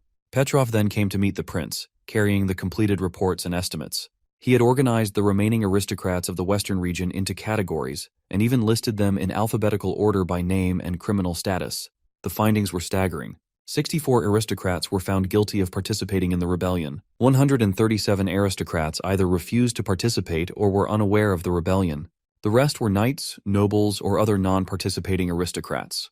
The highest-ranking guilty party was Roman Camellia, the Earl of the Maple family, who had already been captured by Iron Axe. The rebellion had wiped out the 6 prominent families of the western region. The Lion, Leaping Wolf, Maple, and Wild Rose families were now effectively extinct. The Honeysuckle and Elk families had been spared, but their influence and power had been reduced to nothing. With the rebellion crushed, the entire western region was now firmly under Prince Roland's command. Petrov reports that Iron Axe has provided him with a list of criminals, but he's unsure if he should hand it over. He worries that Iron Axe may have made a mistake in his judgment. However, the prince assures him that Iron Axe is incredibly skilled at interrogations. The prince trusts Iron Axe's final ruling. In fact, every aristocrat prisoner had been verified by Nightingale, ensuring that no innocent person was punished. Petrov then asks the prince what he plans to do with the guilty aristocrats. Seeing the hesitation on Petrov's face, the prince asks if any of his friends are listed among the criminals. Petrov replies that none of his friends are involved, but he's concerned that executing the criminals might pose a risk to his rule. He worries that doing so could stir unrest and opposition among the citizens, leading to potential rebellion against his leadership. The prince, surprised by Petrov's political maturity, realizes that Petrov has thoughtfully considered the consequences. He's impressed by how Petrov has set aside his personal feelings, weighing the outcomes of such a decision. Instead of growing bitter and cynical about the violence, Petrov has learned and matured from it. The prince reveals his plan to Petrov, explaining that he intends to publicly announce the entirety of the situation. He will list the names of the rebels, including aristocrats, soldiers, servants, and guards. The organizers who directly instigated the rebellion will be executed, along with others who committed murders. The remaining rebels will be sent to other mines for labor. In the end, only 5 or 6 aristocrats will be executed. The public will likely assume that the rest were spared because of their expired privileges. The prince believes that, after this, no one will consider the actions cruel or unusual. After all, rebellion is a grave offense. With the obstacles in the western region now cleared, the prince is confident that the new laws and systems will be respected and implemented without hindrance. He sees this as a significant step toward building a true city, where order and structure prevail. The prince plans to begin the renovation of his fortress, starting with the installation of French windows. 3 days later, the prince gave a speech at the Longsong Fortress Theater. First, he offered condolences for the rebellion's casualties and distributed a pension. Then, he made some announcements about his new policies. The theater's audience was smaller than he expected, and the snow had discouraged most people from leaving their homes. Those who were present were skeptical of these promises. After all, corruption had led to famine in the past, and even emergency rations were mixed with sand and leaves, so receiving golden royals seemed too good to be true. Of course, when he actually did distribute the golden royals, the atmosphere changed drastically. Many more people showed up for the aristocrats' trial, and the entire theater was packed. Some even sat in the corridors. Criminal trials and executions still served as common entertainment for people everywhere. In the end, 132 people were sentenced to execution, and the other 900 or so had participated in the rebellion, but didn't kill anyone. As a result, they were sent to the northern mines. The power of the western region's aristocrats was finally wiped out. However, clearing these obstacles was just the beginning. Creating a new order was the most important condition for true governance. To lighten their moods, the prince prepared a grand banquet. Since the large families like Honeysuckle and Elk were all on the prince's side, the remaining smaller families tripped over themselves to praise our prince. Even at this small banquet, they praised the tiniest things, like the chopsticks and the food. Now, it's safe to say they were trying way too hard. The prince then grabbed everyone's attention and announced that he would like to share an art album with them. When they saw the drawings, their eyes widened. The images looked incredibly realistic, and it didn't seem like they had been drawn by hand. No pigments could express such detailed colors. Seeing this, the prince was pleased that the city's upper class had an appreciation for art. He then corrected them, explaining that the drawings were indeed created by hand. But the distinction was that the artist was a witch, and her pigments were made with magic, which was used in every image. As soon as the mention of witches came, everyone's mood dropped faster than the guy who always make dad leaving me jokes in the comment section. The church's influence has been eradicated long ago, and the prince assures them that witches are not much different from normal citizens, something he has emphasized many times. Of course, they believe the prince and are ready to place their faith in his words. He then shows images of former aristocrats from the western region in the album, such as Tegu Pine, whom he believes most of them would even personally know. He currently lives in Bordertown, and this album serves as a record of his life there. As they can see, Tegu Pine is an aristocrat living under the new order. He is currently training in marksmanship to protect Bordertown, and once the turmoil settles, he plans to take his daughter and servants hunting in the misty forest. Ever since selling his territory to the prince, he has settled in Bordertown. His noble rank has been raised by 1 level, and his family's assets have grown many times over. The prince then reminds them how he has already revealed his plans to build a city in the western region. So Bordertown, Longsong Fortress, and the land in between will become one. Of course, this unification will be in terms of administration. In other words, the new city will follow the same laws and policies the prince has set up. This is part of the reason why he needs to collect aristocratic territories and assume bureaucratic powers. One person questions what will happen to their lands. The prince assures them that the land will still belong to them. Under this new order, any invasion attempt will be dealt with by the military. As long as everyone follows the law, there will be more opportunities for them to profit than they could ever imagine. The principle is similar to the cake he is cutting right now. Why settle for a small slice now when they can have a much bigger piece? None of them have been to Bordertown, so it's normal that no one knows just how much bigger it can be. During the 2 previous quarters, Bordertown income has reached 30,000 golden royals. Of course, this revelation boggles everyone's mind. The prince continues explaining that if it weren't for the month of demons, that number would have grown by another 10,000 by now. Since aristocrats will manage their own business, these numbers will come to them soon. One of them asks if the prince is basically implying that they will have to run the fortress. The prince responds with a yes, but also with a no. You see, the fortress will become a region of the city, governed by the General City Hall. The prince will build a branch of the City Hall at Longsong Fortress, and it will follow the Bordertown's format, creating many smaller departments. Each of them will work at these departments and handle their respective operations. Managing a region is an incredibly complicated job, and while it can bring huge benefits, it's not easy to handle. After everything settles in Longsong Fortress, all of the new aristocrats will come to Bordertown in order to gain experience firsthand how an effective city hall is run. Everyone present here will also have to take classes on management. For now, this is all the prince has to share. The next topic is about rats, and he wants to ask what everyone knows about these shady people. Renee reveals that rats collect intel on the streets, and that he used to be affiliated with them. The prince curiously asks what kind of relationship he had with the rats, to which Renee hesitantly admits that he used to be the leader of the Blazing Fire Gang and had helped other gangs fight for territory before. The other representatives choke on their tea upon learning that Renee, from the Earl's family, had once been a rat. Even the prince is disturbed by this revelation. But before anyone jumps to conclusions, Petrov decides to clear the air. He explains that a few years ago, the rat presence at the docks was at an all-time high, with civilians and visiting merchants being attacked every day, yet the city guards did nothing. Petrov could not stand it, so he brought his own guards and recruited people from the slums to drive the rats out. Renee even sent Petrov daily letters when Petrov was in the capital, claiming that it was a glorious battle, one on par with fighting demons. While Renee is dying of embarrassment, the prince expresses his plan to remove every rat from Longsong Fortress so that civilians can live in peace. But Renee objects to this idea. He acknowledges that while rats are just everyday people, they wouldn't stand a chance against knights. However, if rats are labeled as criminals in order to get rid of them, there won't be many people left in Longsong Fortress. He explains that people often change from civilians to rats, or vice versa, and many become desperate when the months of demons are prolonged. It's why many rulers allow black markets and criminal activity to exist. They prefer the rats to fight among themselves rather than risk creating a huge riot.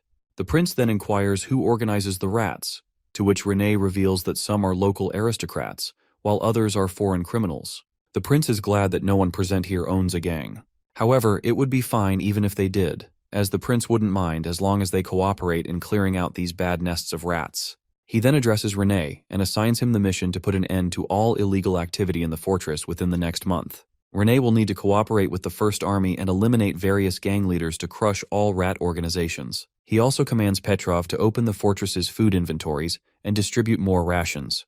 Some present there quickly object to this idea, arguing that if they coddle the public, they will only demand more, and by then, everyone will become beggars in the city.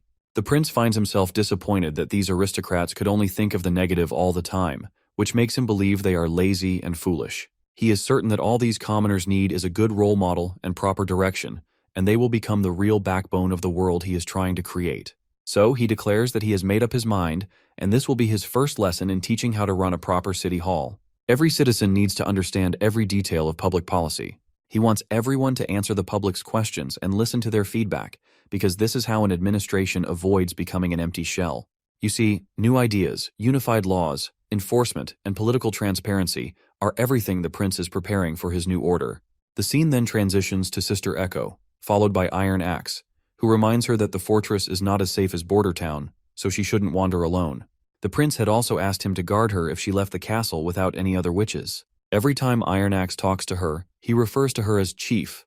After all, she was the chief of the Osha tribe under her former name, Drow Silvermoon. She doesn't like being called by this title, but Iron Axe continues to do so because this is how he sees her, even to this day. The other citizens begin to stare at them, so she decides to wander off to the other side of the shore. As she walks around, Echo points out how Iron Sand City was nothing like this. Before leaving the southern region, she thought the entire continent looked the same and never expected anything other than sand. Water and oases were precious resources that people would die for. But here, no one would bleed for the Redwater River, and water is available everywhere.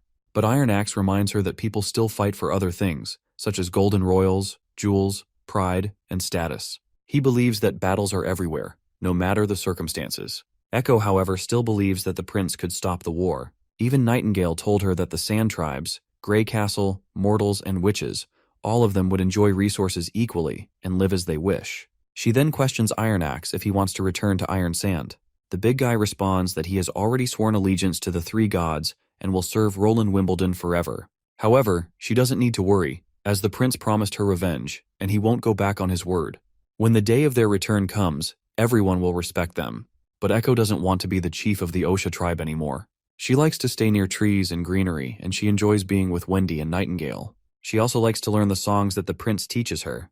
While she does wish to go back and visit one day, she doesn't want to remain in the desert and endlessly quarrel for water. She decides to start practicing her voice here, as no one is around and she won't be disturbing anyone. She tells Iron Axe that she has made a song for her home and wants him to hear it. She explains that she used the techniques the prince taught her, advising her to mix different instruments together to create a layered tune. But the names were strange. She is sure that only the prince would come up with words like techno and heavy metal. Iron Axe just smirks, believing that the prince is naturally different, and in fact, he is the child of God. Echo then begins her singing, and as she sings, the atmosphere around her begins to shift. Since this song is directed at her home, the entire mood changes, and the scene starts to transform into a sand-filled landscape, even though it's the dead of winter. Once Echo stops singing, everything returns to normal. However, Iron Axe notices that the sand that appeared during her singing is still present on his hands. Later, he reports this to the prince, explaining that he saw the desert in Echo's voice, and even found specks of sand. He emphasizes that he didn't find them intentionally. He was completely immersed in the moment, and didn't even consider if what he saw was real. The prince is unsure of what to make of this, while Iron Axe continues to convince the prince that what he is saying is the truth. Although when she sang other songs, he did not see much, but the experience was surreal. The prince then presents the sand to Nightingale, asking if she can tell whether it is the product of magic. However, even Nightingale has no clue what is going on, as there is no trace of magic on the sand. But when she looks at Echo, she can see that her magic has solidified. Sister Echo seems glad to hear this happy news, while Nightingale reports that Echo's magic is like a blue jewel, as clear as water, and she is just as strong as Maggie. The prince then suggests that although sand is everywhere, Iron Axe wouldn't claw through the snow and dig some out to trick him. With that in mind, he wants to test her abilities himself and tells Echo to sing the tune she created for her homeland. As soon as she does, the entire building begins to echo with her sweet voice. After hearing her tone, Nightingale reports that she heard the sound of wind through the trees, and the temperature rose slightly. But the prince states that he didn't see a desert, which means perhaps her magic didn't work as expected. Iron Axe continues to insist that he indeed saw the desert. The prince then decides to conduct another test, telling Echo to just sing the song he taught her. Echo begins singing again, and it seems like the experience is different for everyone. For instance, the song Gorillas that Echo played makes Sylvie remember the fear she felt when she first saw a cannon fire. The prince has also started to figure out that a song becomes more significant if the audience has a personal memory related to it. Only then can they truly sink into the illusion it creates. Iron Axe relates to the southern region's culture and environment because he grew up there, and that's why he can feel the desert in Echo's song. Since the prince himself hasn't been there, he can't experience the same thing. However, the prince doesn't have the means to test the full extent of Echo's abilities for now, but he is very curious. He wonders if, when the audience is fully immersed, the illusion could actually become reality. He has high hopes for Echo's new ability. He sees the potential for her to motivate soldiers, calm crowds, and perform in the theater, using her magic to influence those around her in powerful ways. Her influence over emotions would be a priceless asset for our prince in the coming days. The scene transitions outside, where Renee delivers an announcement on behalf of the protector of the Western region, Roland Wimbledon, and the minister of Longsong Fortress, Petrov. Starting today, the Fortress City Hall will purchase any extra grain from citizens. However, beginning next month, all private sales of food will be considered a crime. Only the City Hall will be allowed to buy and sell grain. Anyone caught committing this crime will be severely punished, and anonymous reports will be rewarded with 25 silvers. The announcement sparks an uproar among the citizens, who find it ridiculous that Petrov is planning to ban private food sales. Renee tries to calm the crowd, assuring them that he will address all their questions one by one. Meanwhile, the scene cuts to this shady hobo kid, who looks like he's on a mission. From his perspective, he believes that what Renee just announced will cause chaos. If the aristocrats and merchants hoard all the food again, a massive riot is inevitable. After all, most people depend on the rats for their food supply.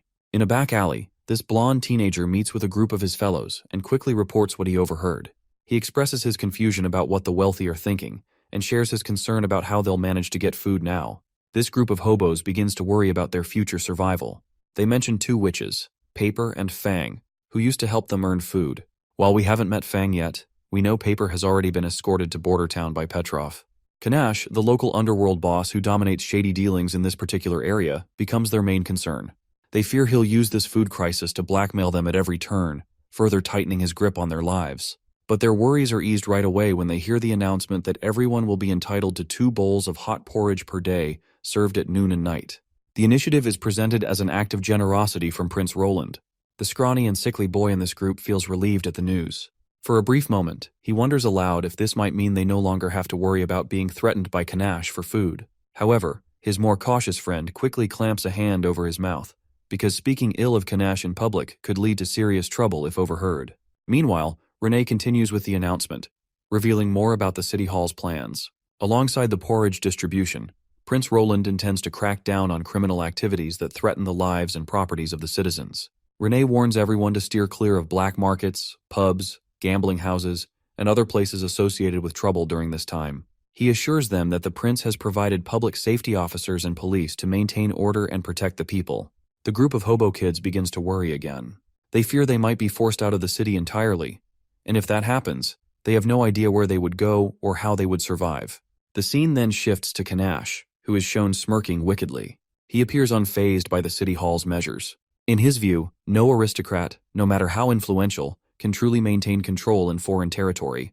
What truly matters, he believes, is who controls the local power. Even the King of Grey Castle, in his opinion, rules in name only. In simple words, Kanash basically thinks that rats are the need of the filthy rich, otherwise they won't be able to run their business. Though Kanash is confident in his own perspective, He finds the second part of the announcement strange. Normally, if those in power wanted to issue free food to gain support, they would inform the rats first, ensuring the system worked smoothly. Yet this time, it seems like the food distribution plan is being presented as something meant for the entire city. To him, this approach seems excessive and unusual. He resolves to consult his boss, the leader of the Bloodhand gang. Only his boss knows the full extent of what's really happening behind the scenes. It turns out the information about the City Hall's announcement was brought to Kanash by none other than the blonde kid and his hobo friends. However, instead of rewarding them for delivering such crucial news, Kanash reacts with cruelty. He completely bans them from ever tasting the porridge offered by the City Hall. Moreover, he threatens that if they are caught sneaking out to eat the free food, they should consider their mouths sewn shut as punishment. Later, as the group walks through the grimy streets, the blonde kid is determined to taste the porridge despite Kanash's warning. His cautious friend reminds him of the threat they were given, but the blonde kid brushes it off. He reassures them that their friend Sunflower is keeping watch, and that right now, and Kanash's closest followers are currently all huddled by the fire, so no one will notice they've slipped away. But the scrawny friend they are carrying, whose name is George, is in worse shape than ever. His condition is rapidly deteriorating, and anyone suffering from the freezing sickness won't survive without food. The black bread Kanash gave them is nowhere near enough to stave off hunger, and George needs something more, and a bowl of hot porridge might be the only thing that can give him a chance to survive. As they arrive at the city hall to receive the porridge, the blonde kid is actually surprised that food is actually being served. The line stretches long, and as they try to sneak into the front, one of the city hall officials warns them not to push or cut the line, or else they'll be disqualified from receiving food. The blonde kid insists that his friend is sick and urgently needs food to survive. George has been starving for days and is now suffering from the freezing sickness. City Hall Officer Wade quickly gestures to his fellow officer to take the sick boy and tells the other two kids that they can find their friend here once he has been cured. Instead of waiting in line for their share of porridge, the blonde kid decided to return to their camp. If they stay here, it would take at least half an hour to get the food, which could put Sunflower in danger. However, when they arrive, they find that their worst fears have already come true. She is already in danger.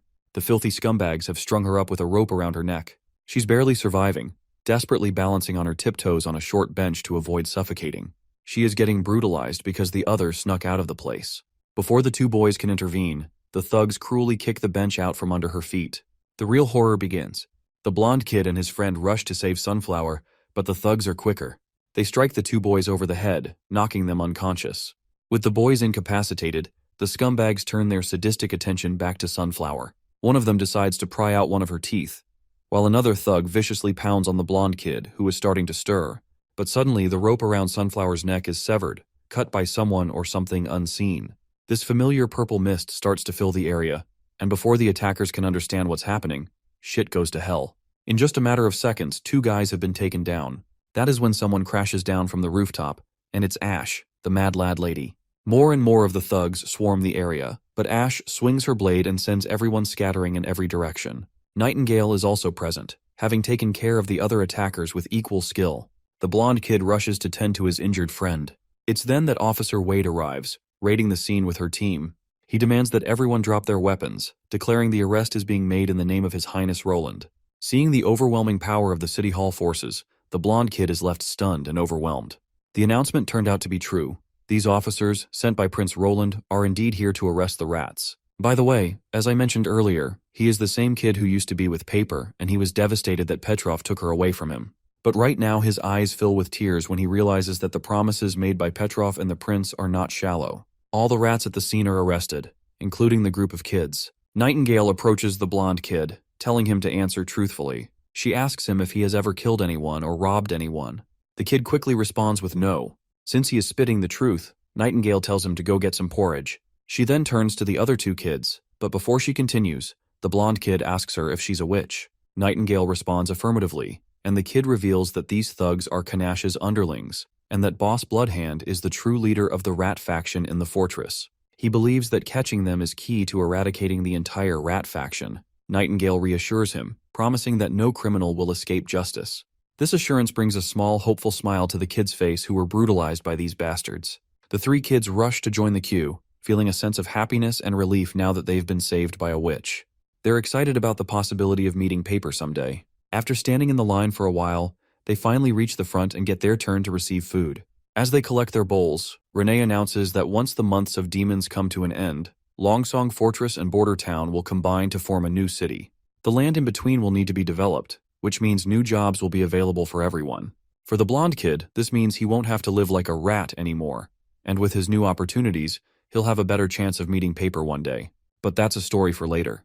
We transition back to Border Town, where Wendy and Sister Scroll are sitting down for some tea, trying out a new blend from the City of Dawn. It's a peaceful moment, and they're enjoying the warmth of their drink. Meanwhile, Paper is in a different part of the town, focused on trying to ignite the stones in the Divine Sigil. Unfortunately, she's still not strong enough to light them all. After her little cute struggles, she turns to Wendy with a curious look and asks when she'll be able to ignite the second stone. Wendy, in her usual calm and wise manner, reminds her that she can only ignite the second stone once she's older and more powerful. In the meantime, Wendy suggests that Paper should just enjoy her hugs and focus on her growth. That is when the scene pans towards Spear Passy, who is sitting nearby. Passy appears to be somewhat jealous as she watches Paper and Wendy interact. The kind of bond and support Paper receives at such a young age is something that Passy realizes she missed out on during her own childhood, and it stirs up some emotions in her. Wendy then inquired of Passy about her recent experiences at the City Hall, as she had been visiting there frequently. Well, her visits were quite interesting. It is a place where there's much to learn. She remarks that it's the first time she's seen such a strict, orderly management system in place. It's far more efficient than the old ways, where just a few high-ranking officials dealt with everything themselves. The City Hall ensures its continued efficiency even if some employees leave, always keeping positions open for citizens to join. Passy is especially impressed by the regulations and laws Prince Roland has enacted, noting that they are very unique, something she has never seen anywhere else before. Just as they're discussing this, a City Hall officer enters and interrupts their conversation, reporting that a villager has come forward with a troubling claim. Apparently, the villager says that her daughter has just become a witch. Since Prince Roland isn't present at the moment, the officer explains that the prince had previously instructed the Witch Union to handle matters like this when he is not in the castle. Later, Wendy and Sister Scroll arrive at the registration hall. There is a mother along with her daughter, who is supposedly a witch. The mother claims that they are immigrants from the southern region, and they moved here like a month ago. Wendy inquires this supposed witch and asks her for her name. The timid young girl doesn't respond, so her mother beside her pushes her forward. Hesitantly, the girl introduces herself as Summer. The old hag then explains that her husband is still working in the boiler rooms, so she brought her daughter here on her own. She excitedly explains that she's heard witches receive a golden royal every month as salary. Wendy confirms this, and the woman becomes even more excited, practically pushing her daughter forward as she insists that they are ready to sign any necessary contract. Of course, both Wendy and Sister Scroll can sense that this mother is up to no good. Wendy calmly explains that joining the Witch Union requires an evaluation. Since Prince Roland is not present, Summer will need to stay at the castle for now, and the contract can be signed once the prince returns. The mother agrees without hesitation and promptly begins to walk away, leaving her daughter behind.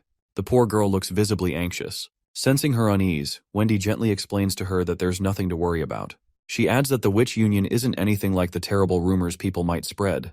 Later, Agatha joins them and hands Summer a magical stone. Wendy reminds Agatha that Summer isn't yet familiar with her magic, as it's only been 3 days since her awakening. Agatha assures her that there's no cause for concern. The stone she's provided is a balanced magic stone, designed to measure the overall level of magic within someone.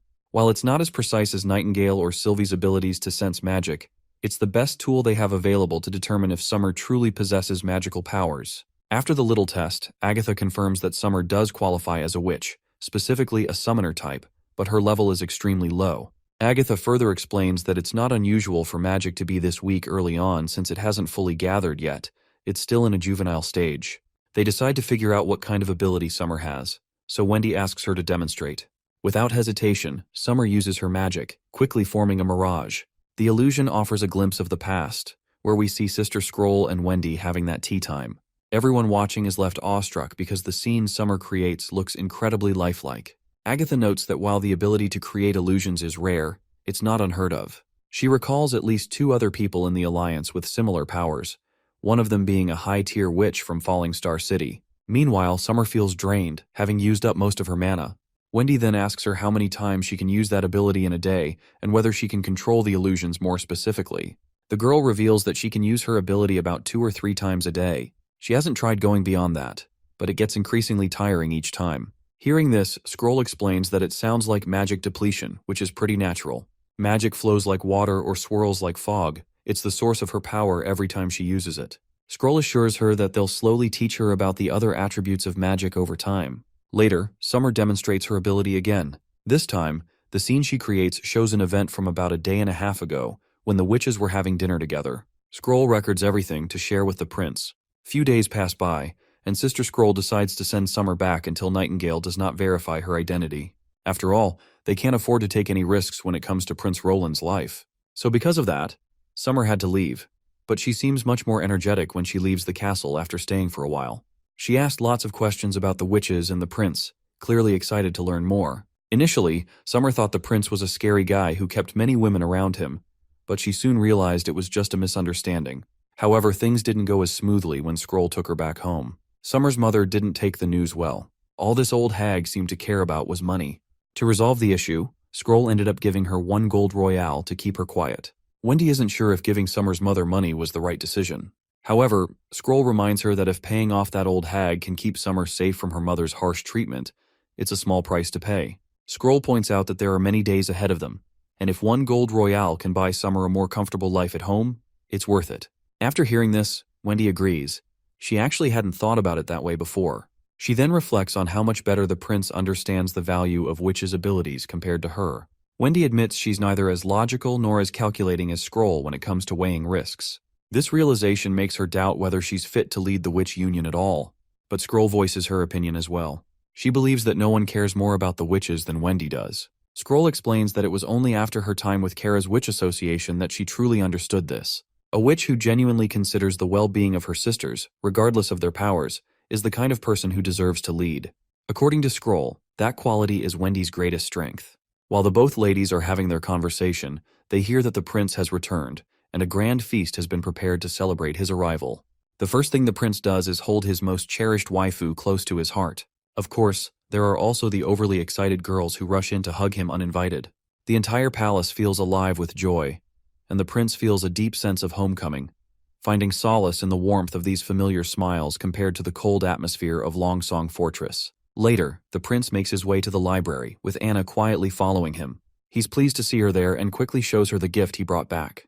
It's a collection of historical records and legends, along with some secret lore about the Western region, which he retrieved from the Duke's office. Before he can finish explaining, Anna closes the distance, and they share a heartfelt kiss. For a while, they decide to just savor the moment together, letting the world fade away. The next day, Wendy reports to the prince about the newly awakened witch in Bordertown. After reading through the report, the prince agrees to take her in, and they decide she can sign a contract that very afternoon. After that, Wendy hesitantly brings up a matter that has been weighing on her. She admits that she doesn't feel capable of managing the witch union. In her view, Scroll is far more experienced and mature, making her a better candidate for leadership. The prince listens patiently, but already knows Wendy had shared this concern with Scroll. He also knows what Scroll's response was. He gently reminds Wendy of something important.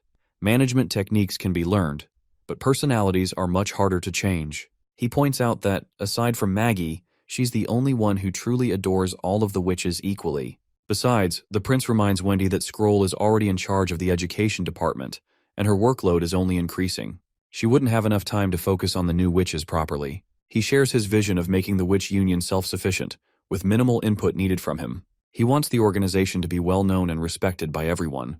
To achieve this, he tasks Wendy with creating a proper management system to determine witch assignments. As for him, his role will focus only on guidance for evaluations and abilities. He also suggests that Wendy consult Miss Spear for specific advice on management. Additionally, she's free to recruit assistants or city hall workers to help her with administrative tasks. Wendy acknowledges her role with a little dose of confidence and decides to leave to start working on the system. Now that Roland is done with his paperwork, he decides to sort the books he had been working on yesterday. While doing so, he reflects on his romantic moment with Anna from the previous day. He notices how she's become more openly affectionate with him lately, a change that's impossible to miss. Feeling moved by her affection, Roland resolves to reciprocate her feelings more actively, deciding to take the initiative with her moving forward. As Roland sorts through the books, Nightingale suggests him not to keep Anna waiting. With those words, she disappears. Her words leave the prince with a lot to think about. He wonders if the best approach is simply to follow the social rules of his old world to avoid hurting Nightingale and Anna any more than he already has. Just then, Summer arrives in front of the prince after passing Nightingale's test. Since the prince has already heard about her from Wendy, he hands over the contract papers. Summer quickly grabs the pen to scribble her name, but then hesitates. She gets embarrassed as she admits that she doesn't know how to write. The prince reassures her that there's nothing to be embarrassed about. He suggests she just press her fingerprint instead, which she does. Once done, Summer asks the prince why he decided to take her in, especially since she feels her ability is practically useless. The prince smiles and assures her that her ability is far from useless. In fact, it's something that any detective would dream of. Solving mysteries or crimes will be a piece of cake for her, and she'll come to understand that soon enough. He adds that, starting today, he assigns Nightingale as her boss to guide her. The scene transitions to somewhere in Border Town, in the room of the performer's crew. Here we meet Ferlin's wife, Eileen, and Miss May, the star of the West and the object of Night Carter's affections. Miss May appears to be getting ready for a trip to the fortress. She's double-checking her bag to ensure she has everything she needs. Eileen suggests she pack an extra set of pillows, blankets, and sheets, but Miss May brushes it off, saying she doesn't really need them. Carter has also promised to buy her new clothes at the market. Apparently, the new stocks in the market come from raids on the 4 great families. While Eileen is delighted at the idea of getting high-quality fabric, Miss May feels proud knowing that the set Carter plans to buy is supposed to cost 5 gold royals. Hearing this, the people in the background are awestruck. For them, that amount is like 2 years' salary. But then again, it's not entirely surprising after all. Miss May used to perform in the capital, and her fame as the star of the West precedes her. As they continue chatting, Miss May asks Eileen about recent events, specifically recalling that Sir Eltek, Ferlin's father, had come to Border Town recently. She's curious about how he's doing. Eileen quickly explains that the bulletin announced the prince had cracked down on all illegal activities in the fortress. The Maple Leaf, Leaping Wolf, and Wild Rose's families have been dismantled, and the Eltek family was dragged into the aftermath as well. Most of their troubles stemmed from Ferlin's brother, Miso. Miso had been arrested by Prince Roland's soldiers after the failed rebellion. Since he hadn't harmed anyone and voluntarily surrendered, he was only sentenced to 10 years of labor. However, once he chose to rebel, he was no longer considered part of the family. In the end, Sir Eltek still wanted Ferlin to be the heir. He believed the family could be great again in Ferlin's hands. But Ferlin just wanted to become a knight, and Eileen supports him no matter what decision he makes. At that moment, Night Carter unexpectedly shows up, leaving everyone a bit surprised since they weren't expecting him today. He explains that the prince had given him permission to leave early. He then presents a gift he bought for Miss May, which lightens the mood of everyone in the room. The side characters quickly catch on to the situation, so they excuse that they have work to do and eventually leave, giving the sweet couple some much-needed time alone. And as for the last time, I skipped over their relationship moment where they were all lovey-dovey and you guys grilled me hard for it. I did that because I know not everyone wants to stall the story. I've even seen people criticize me for throwing in a joke here and there, so I've been avoiding it. Honestly, no matter what you do, you can't please everyone. Carter apparently has brought new clothes for Miss May, and he specifically asked the prince to design them for him. Carter had told the prince about their upcoming engagement, and so the prince quickly suggested a type of clothing that would be perfect for a wedding. However, it was also quite difficult to make. To get it done, the prince hired Miss Soraya and had to use ice cream bread as the payment. Carter gave Miss May some time to wear the outfit. Later, he entered into the room back once she was ready. She looked absolutely stunning. This left Carter blushing so hard his cheeks turned as red as tomatoes, and everything felt so sparkling and fresh, like spring had already arrived. Carter then recalls that the prince had promised they could create a new type of wedding ceremony after the months of demons. He was really looking forward to that special day. The scene transitions to a conference room where representatives from every department have gathered for a meeting. The prince begins by explaining his plans to build a new city in the western region. Holding up a book titled Basic Kingdom Laws, he declares that everything written in it will serve as the foundation for this new city. The laws and systems outlined in the book will be implemented to ensure proper structure and order. He encourages everyone to read the book and freely ask questions or voice any doubts they might have. To get things started, he instructs Barov to read it aloud for everyone. Barov picks up the book and decides to begin with the abstract, which summarizes the proposed structure and organization of the new city. Barov begins reading aloud the key points of the Basic Kingdom Laws. The first is, all territory under Roland Wimbledon's control belongs to Roland Wimbledon. Second, the City Hall is the highest authority in the territory, and under Roland Wimbledon, it will be responsible for all management and maintenance in the Western region. Third, there are various ways for foreigners to become citizens, and the City Hall will offer at least 3 methods. Fourth, no civilians will be bound to a caste system. There will be no more slaves, servants, or serfs. Men and women will be equal, and civilians will be protected by law, with rights to protections and benefits through taxes. Fifth, aristocrats will be on the same level as any other citizen. Nobility will no longer have any authority, though it may still serve as an honorary title. Sixth, the safety and priorities of civilians will be ensured by Roland Wimbledon, and any violation of this is strictly prohibited. Seventh, the territory will support legal businesses and a free market. Civilians will have inalienable rights to education, careers, and marriage. Eighth, the new flag will be based on the towers and spears of the Grey Castle Royal Crest. It will feature a large 5-pointed star above the tower and 3 smaller stars below. The large star symbolizes Roland Wimbledon, while the smaller stars represent the City Hall, the military, and the Witch Union. Ninth and the most critical point. The territory's name will be Neverwinter City. The months of demons finally come to an end, marking a day of grand celebration for the entire town. Prince Roland addresses the citizens, expressing his pride in their collective efforts. He emphasizes that the victory belongs to everyone who has contributed to the growth and defense of Bordertown, regardless of where they come from. This success stands as a testament to their unity, resilience, and hard work. He reminds them that the threat of evil still lingers and will inevitably return. However, with their combined strength, victory will always be within their grasp. He encourages the townsfolk to embrace the moment and calls for everyone to celebrate their achievements and look forward with determination. The festivities include an elaborate stage show and a grand feast for all. The townspeople enjoy free meals, and for many, the abundance of meat is an extraordinary treat. The joyful atmosphere underscores their shared triumph and the bonds that hold the community together. As night falls, the focus shifts to the castle courtyard, where the witches hold a private celebration away from the townsfolk. However, not everyone is feeling these party vibes. Agatha, in particular, finds the festivities misplaced. She sees them as a distraction, convinced that preparation for the inevitable return of the devils is far more critical than celebrating. Prince Roland notices her unease and takes a moment to address her concerns. He tries to reassure her that one day of rest and celebration will not undermine their readiness for future battles. Offering her a glass of wine, he gently encourages her to relax and join the others, reminding her that victories, no matter how small, are worth acknowledging. As much as Agatha resists the idea of celebration, she reluctantly grabs the glass of fine wine from Prince's hand. Despite her stern outward mood, she allows herself to partake in the moment. The mood lightens further when Wendy unveils the highlight of the event, the giant cake especially produced for this very occasion. After the arrival of the cake, laughter and joy fill the courtyard as everyone indulges in the rare luxury. It becomes a night to remember, a heartfelt celebration of their shared efforts. After the festivities wind down, Prince Roland retreats to his room, only to find Anna waiting for him in the corridor outside. Prince then reveals a special gift he has prepared for Anna, which is a sigil crafted with 2 magical stones. One is a pathfinding stone, and the other a waypoint stone. When combined with magic, the sigil becomes a tracking device, allowing Anna to find him no matter where he is. With nervousness and sincerity plastered all over his face, Roland finally confesses his feelings and proposes marriage. Well, ladies and gentlemen, the moment we've all been waiting for has finally arrived. As for Anna, she's overwhelmed with emotions. She had dreamed of this day for so long, and now that it's a reality, tears stream down her face. It goes without saying that she says yes and reciprocates his feelings. In the quiet of the night, they spend some intimate time together, but since we don't need to get age-restricted, we'll skip ahead to the next morning. The prince wakes up, clearly disoriented. He's alone in his room and has no idea where Anna went.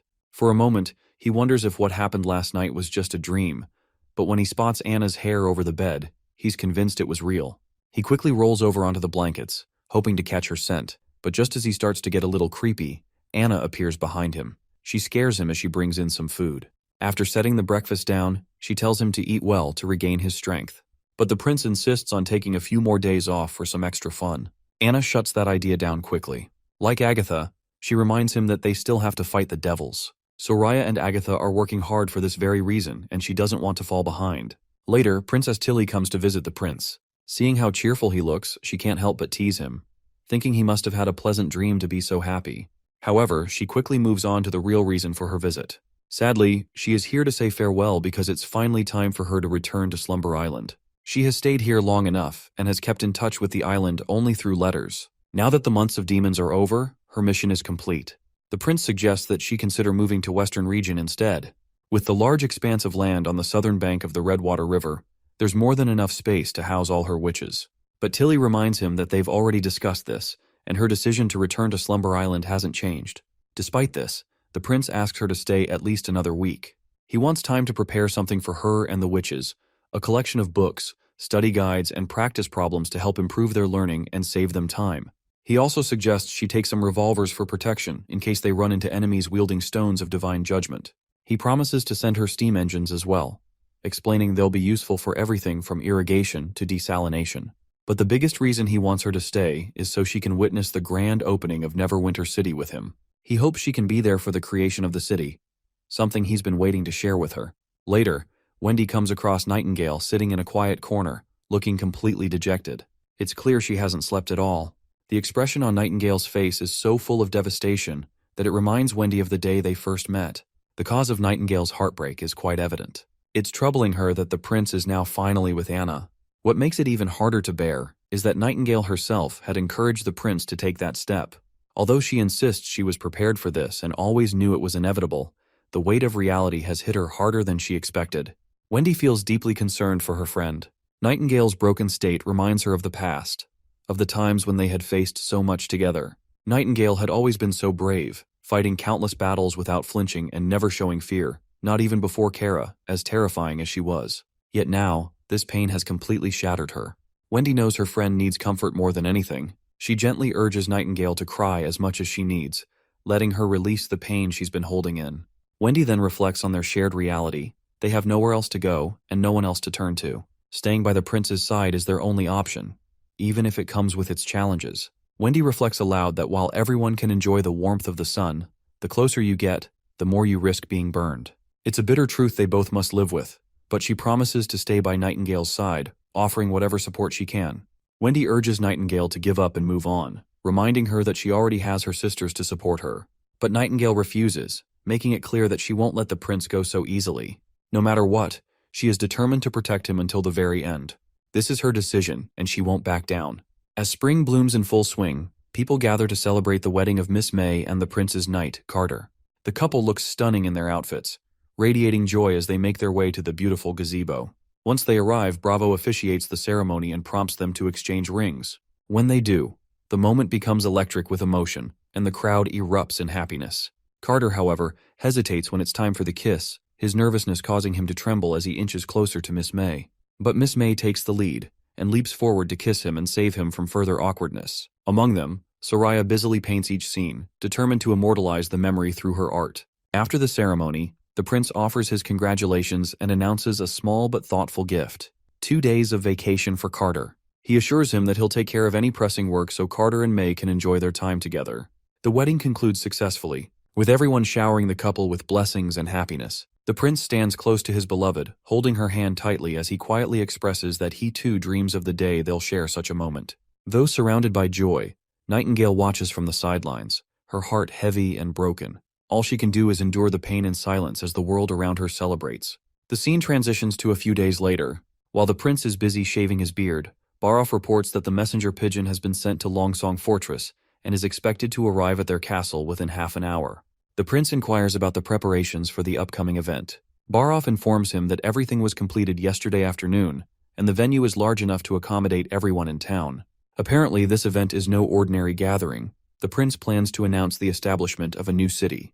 To emphasize the significance of this milestone and how it will affect the citizens of both sides, the announcement will be coordinated with Longsong Fortress.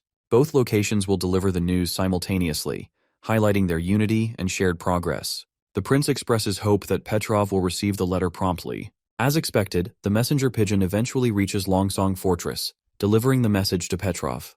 With everything in place, the simultaneous announcements begin in both Longsong Fortress and Bordertown. The prince steps forward and formally greets the gathered crowd. He begins by expressing his belief that everyone present understands the significance of today's event. The small town, built on the slopes of the northern mines, will soon transform into a real city. He reflects on the past, reminding everyone of the annual nightmare that the months of demons once brought to Bordertown. However, they proved that they could stand their ground. He recounts their triumphs over their enemies: Osmond Ryan, who sought to disrupt the peace of the western region and met his downfall; the Church, which tried to oppress witches and enslave the people but was ultimately banished; and even Timothy Wimbledon, whose schemes failed to defeat him. The prince points out that Timothy set the southern and eastern regions ablaze, yet Bordertown remained unharmed, a living proof to their strength and resilience. He also speaks of the new king's atrocities, such as the sacking of Golden Wheat City, and the knights who acted no better than bandits. But the prince promises that such tragedies will no longer happen. This new city they are building represents their unity and strength. As long as the people stand together, no enemy will dare step foot in their lands. The prince vows to make their enemies pay for their wrongdoings. With pride and conviction, the prince announces that this place will become the new capital of Grey Castle. A new kingdom will be born here, one that will thrive even in the harshest winters. He assures the crowd that this city, no matter the season, will remain as warm and vibrant as spring. Finally, he declares that starting today, Bordertown and Longsong Fortress will unite as one, Neverwinter City. The crowd erupts in cheers, their voices echoing across the square as they wave the flags of their new city high in the air. Princess Tilly is also present in the ceremony, witnessing the grand inauguration. She feels a deep certainty that the spark the prince has ignited today will one day grow into a roaring flame, spreading across the entire continent and reshaping its future. The scene shifts to the filthy witch, Zero. She's apparently been learning all about the prince's exploits so far. Against all odds, he escaped the royal decree for the throne, managed to defend himself against his better-prepared siblings, and even came out on top. It's all pretty intriguing to her. Zero also learns from the fourth prince's memories that she tried to kill him by poisoning his food. The poison was colorless and odorless, definitely fatal, but it didn't affect him at all. His leadership has drastically changed since then. He's won the favor of all his citizens and has even transformed the western region on his own. If he weren't the fourth prince, she wonders what he could have become. This is all getting pretty interesting, and she's absolutely looking forward to acquiring Prince Roland. She wants to absorb him, make him part of the church, just as it should be. That's when Isabella shows up. When Zero asks how her meetings went, Isabella mentions that she had a hard time befuddling those old men again, plus one geezer and 2 lunatics. Zero reminds her that it's not just about befuddling them. This connects to the church's entire lower system. Witches may be the core of the church, but they can't gather all the resources they need without the mortals helping them achieve their final objective.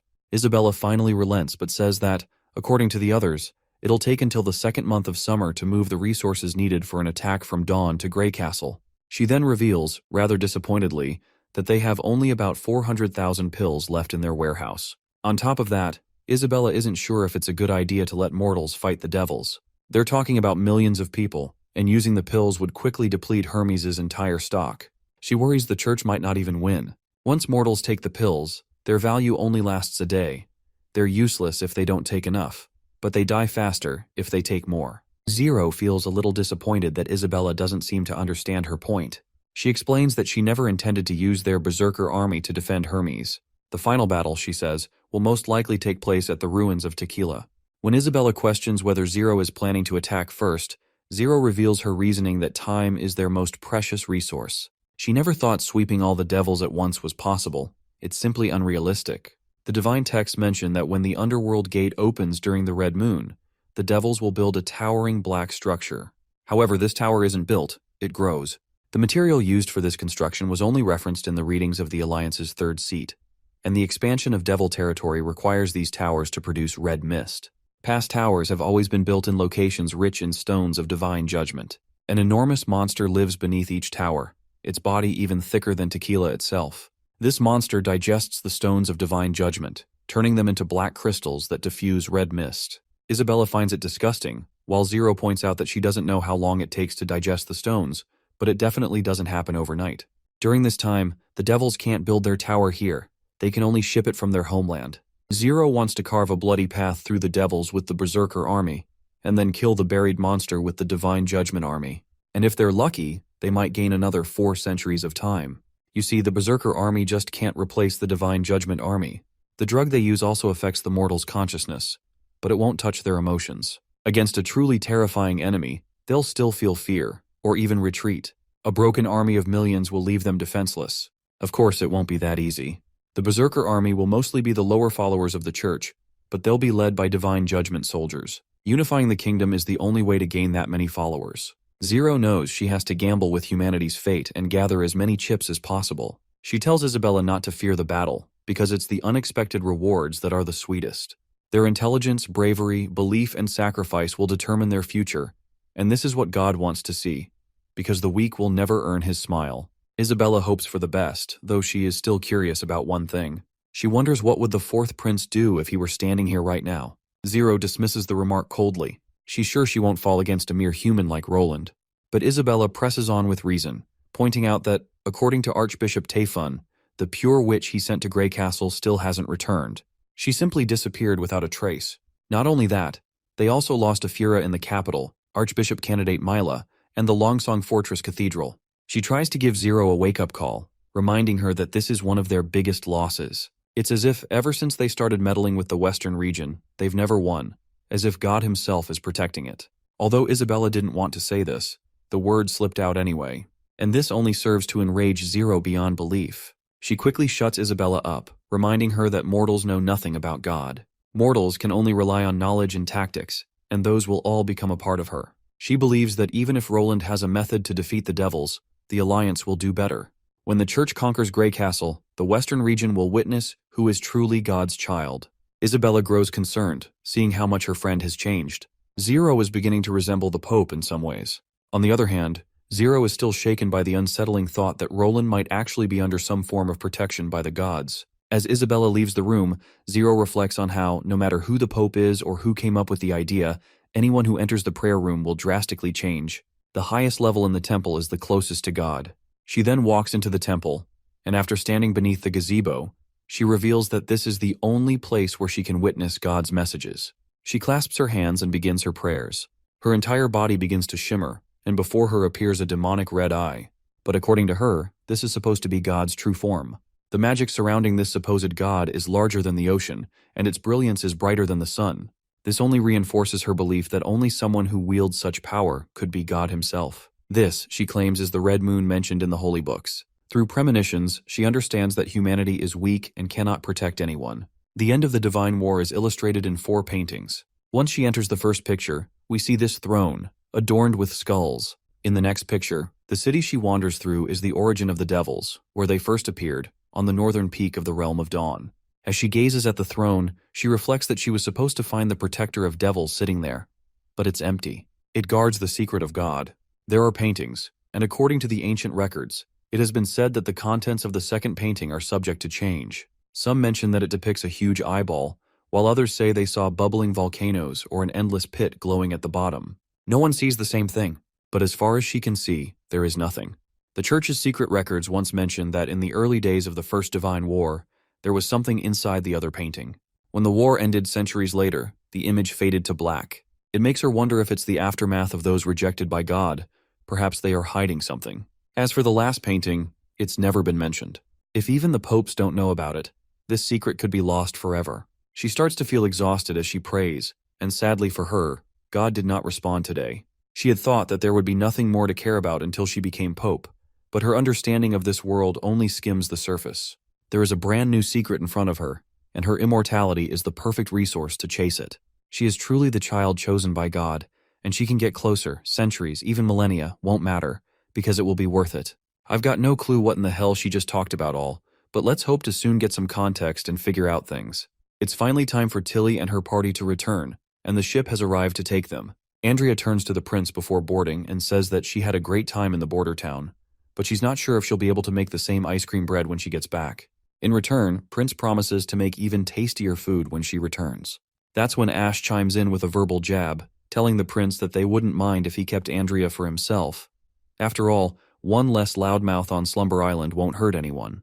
Of course, both ladies immediately throw their usual jabs back at her, while the prince turns to his sister and tells her that if she runs into any problems on Slumber Island, she can let him know, and he'll do his best to help however he can. And, he adds, the city of Neverwinter will always welcome her return. Tilly thanks the prince and says she's also looking forward to him visiting Slumber Island as well. With that, the witches begin boarding the ship, and both Xavi and Andrea wave their hands for the last time. The prince seems quite dejected to see them go, and Nightingale quickly picks up on it, asking if he doesn't want to let them leave. The prince expresses how a bit jealous he feels. There are over 300 witches living on Slumber Island, and he wishes they could all move to the western region. But they shake off the gloomy thoughts and decide to move forward. On a sunny day in the Neverwinter, we meet the prince and Nightingale inside the office. Nightingale reports that the fortress rats are scuttling around again, which could push things out of control.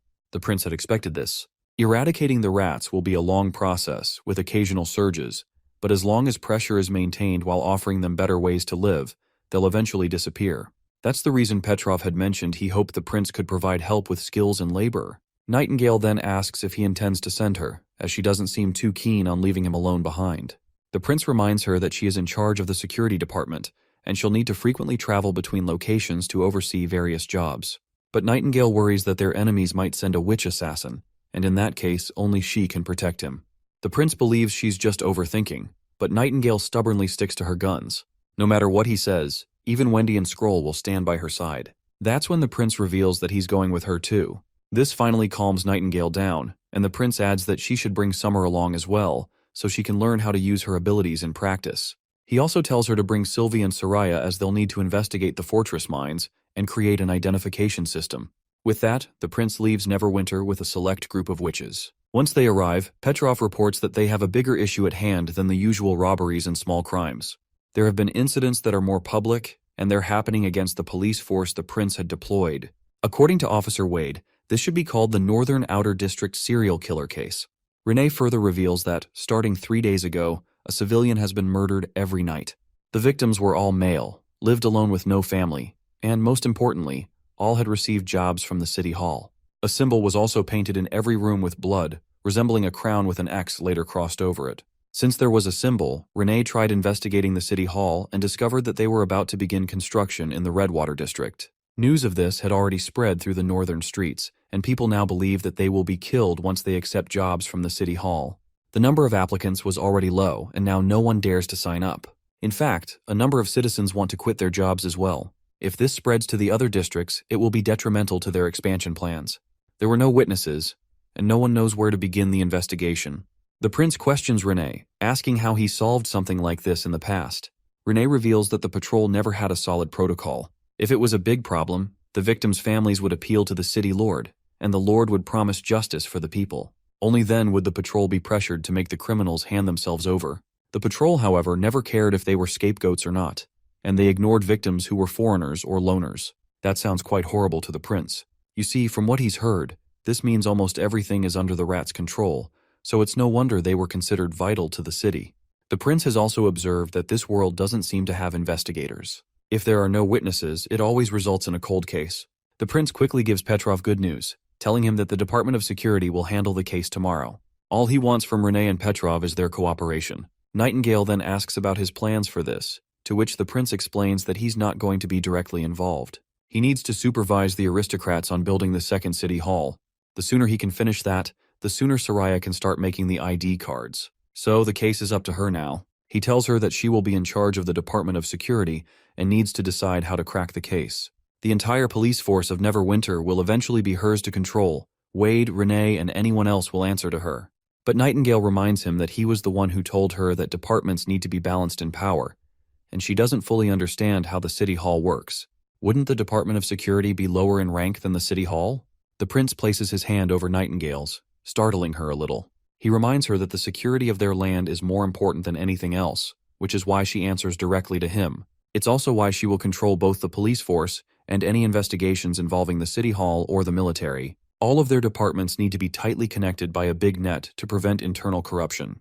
There's a saying that the strongest defenses always start to decay from the inside, and she will be the one to shield them from that happening. Seeing him putting so much faith in her just makes her feel flustered, and now she is looking forward even more to live up to his expectations. Later that night, overcome with excitement, she practically strangles Summer as she tells her they're going to catch all the criminals and make sure they never return to Neverwinter again. As Nightingale begins to plan their next steps, she tells Summer that her job will be to recreate the crime scenes. However, Summer objects, pointing out that she won't know what time of day the crime occurred, so how can she accurately recreate the scene? Also, after a week of practicing with Miss Wendy, she can only use her abilities 4 times a day. If she extends the duration of the illusions, that number goes down. Furthermore, she can't keep it up for more than 2 days at a time, or her exhaustion becomes overwhelming.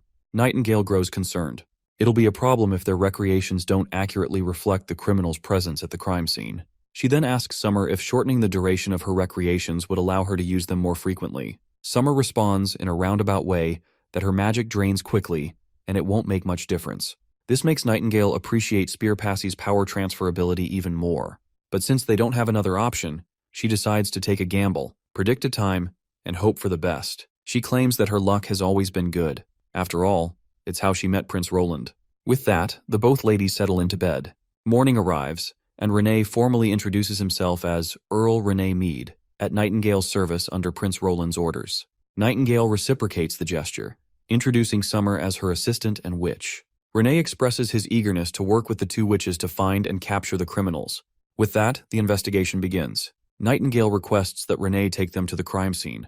As Renee leads them toward their destination, Summer feels nervous being around someone of Renee's status. Nightingale reassures her that in Prince Roland's territory, titles don't carry much weight. She should not be afraid, as Renee would not belittle her. Moreover, the Department of Security is more important than the City Hall, making them his superior. As they walk, Renee shares that there was another victim last night, this time at the intersection between North and West Street.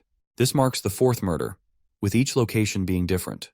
The killer appears to understand that staying in one area would be risky, especially now that the rats are no longer present. Once they enter the restricted crime scene, Summer is horrified by the sight of the old man's body brutally killed and lying on the ground.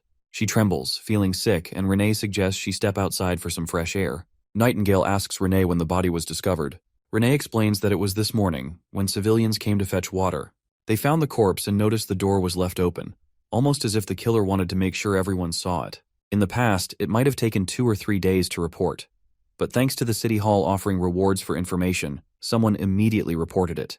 The victim's name is Pickaxe, a free citizen with no known ties to anyone or anything, which underscores that he might have been a rat in a past life.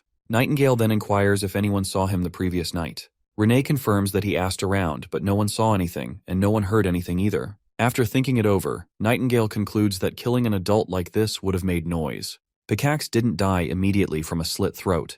He must have struggled or at least thumped against the floor, making a significant sound. She then questions whether the witnesses could have lied. Renee doesn't believe that's likely.